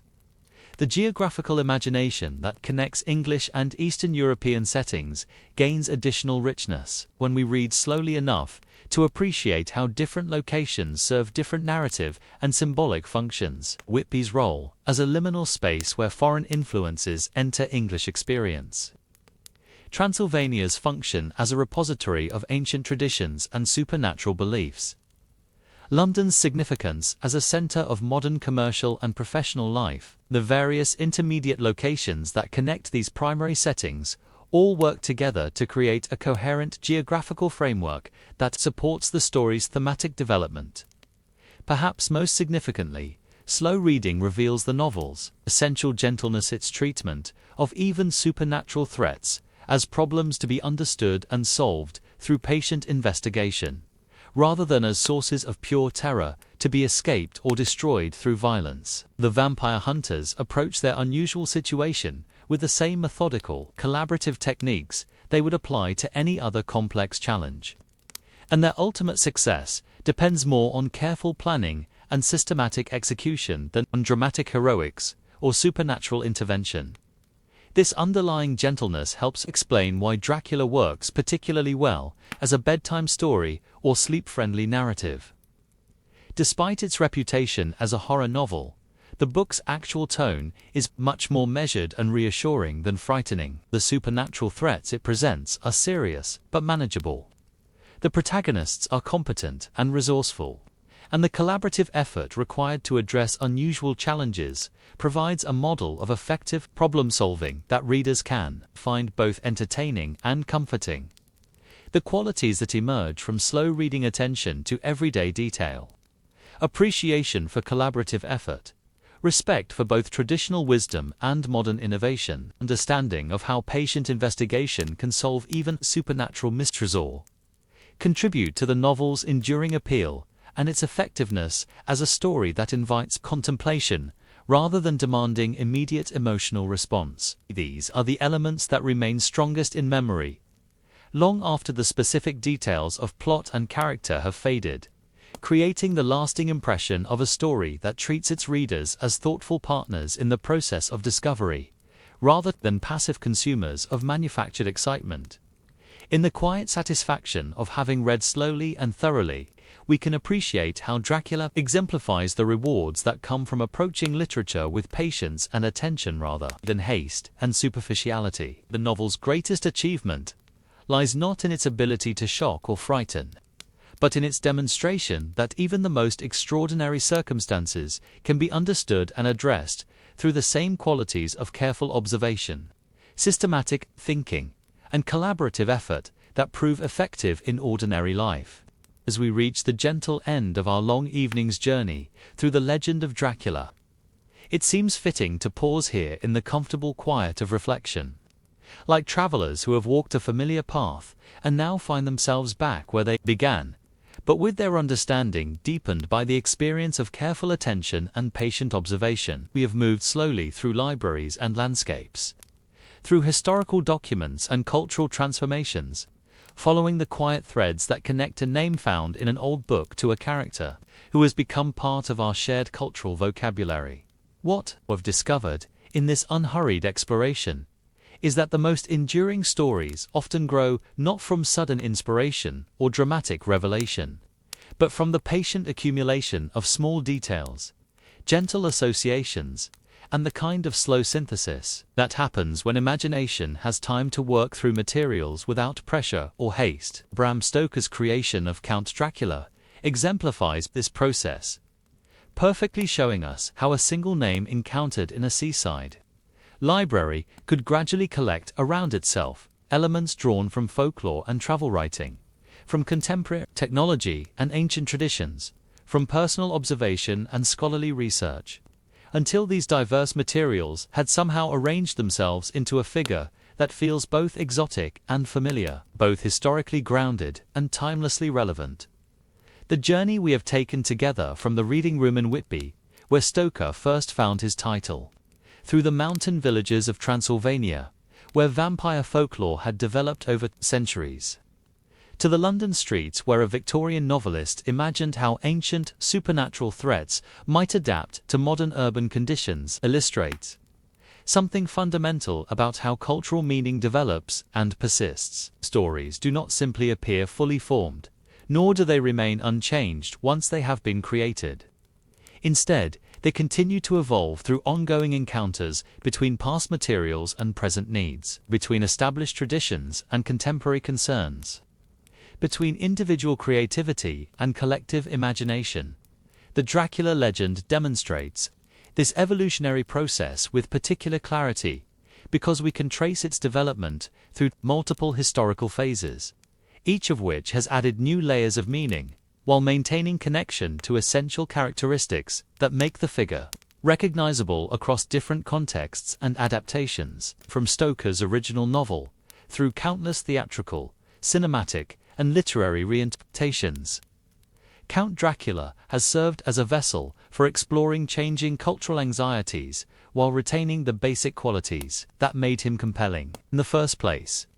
This flexibility and persistence suggests that the most successful fictional characters are not those who are rigidly defined by their creators, but rather those who provide frameworks robust enough to accommodate multiple interpretations while maintaining enough consistency to remain identifiably themselves. Count Dracula has proven remarkably successful in this regard, serving successive generations as a symbol for various concerns for an influence: sexual transgression, technological change, social transformation, while never losing the essential characteristics that connect him to his literary origins.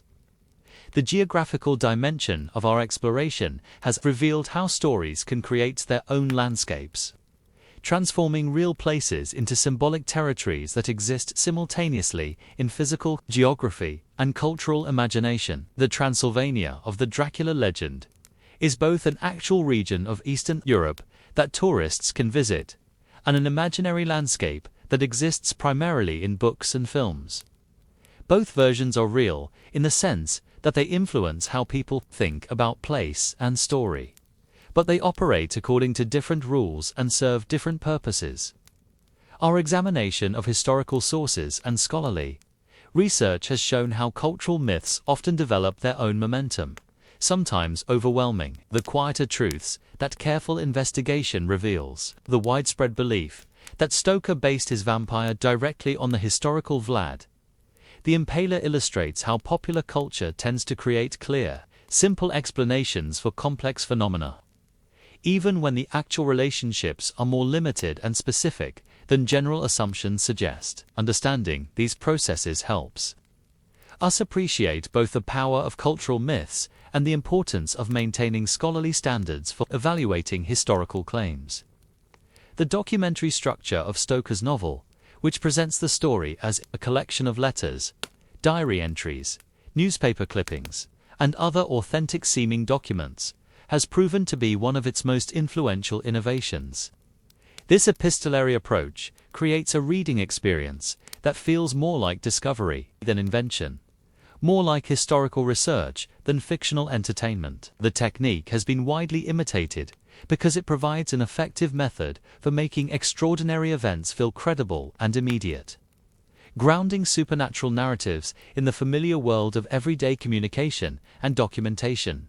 The collaborative nature of the vampire hunting enterprise in Stoker's novel reflects broader Victorian interests in how complex problems might be addressed through systematic cooperation between individuals with different areas of expertise. The success of Van Helsing's group depends not on any single hero's exceptional abilities, but on their collective capacity to combine different kinds of knowledge and skill in pursuit of shared goals. This collaborative model has influenced subsequent vampire narratives, while also providing a template for thinking about how diverse groups might work together to address contemporary challenges. The attention to everyday details that anchors Stoker's supernatural narrative in recognizable reality demonstrates the importance of mundane accuracy in creating effective, fantastic fiction. The novel gains credibility not by departing completely from ordinary experience, but by discovering extraordinary possibilities within familiar circumstances. Train schedules, business correspondence, domestic arrangements, and social conventions all contribute to an atmosphere of documentary authenticity that makes even the most impossible events feel plausible within the story's established framework. The gentle pace that emerges from careful, slow reading reveals qualities that might otherwise remain hidden beneath surface excitement. When we resist the temptation to race toward dramatic resolution, and instead allow the story to unfold at its natural rhythm, we discover that the novel's most lasting impressions come from its quieter elements, its patient observation of character development, its thoughtful exploration of cultural themes, its respectful treatment of both traditional wisdom and modern innovation. This discovery suggests broader lessons about how we might approach not just literature, but other forms of cultural experience. The rewards of slow, careful attention often prove more substantial and more lasting than those that come from quick consumption and immediate gratification. Complex cultural phenomena, whether literary works, historical processes, or contemporary developments, typically reveal their deeper meanings only to observers who are willing to spend time with them, to consider them from multiple perspectives, and to resist the pressure to form quick judgments or simple explanations as our evening's exploration draws to its natural close. We can appreciate how the legend of Dracula exemplifies the patient, a cumulative process by which human imagination creates symbols that help us understand our world and our place within it. The Count's journey from historical name to literary character to cultural icon illustrates how creative synthesis works to transform existing materials into new forms of meaning. How stories serve as vehicles for exploring contemporary concerns, and how fictional figures can achieve a kind of independent existence that allows them to continue serving new purposes for audiences their creators never imagined. In the comfortable quiet of our closing reflection, we can see that the Dracula legend offers something more valuable than excitement or entertainment, though it certainly provides both. It demonstrates how patient attention to cultural phenomena can reveal the complex processes by which human societies create and maintain the symbolic vocabularies they use to make sense of their experience. It shows how stories can serve as bridges between different historical periods and cultural contexts, allowing past wisdom to inform present understanding while enabling new interpretations to emerge organically from older materials. Most significantly, perhaps, our slow journey through this legend reminds us that the most meaningful cultural experiences often come not from passive consumption, but from active engagement, from the willingness to spend time with stories and ideas, to consider them carefully and thoughtfully, and to discover in them not just immediate pleasure, but lasting insight into the enduring patterns of human imagination and cultural creativity.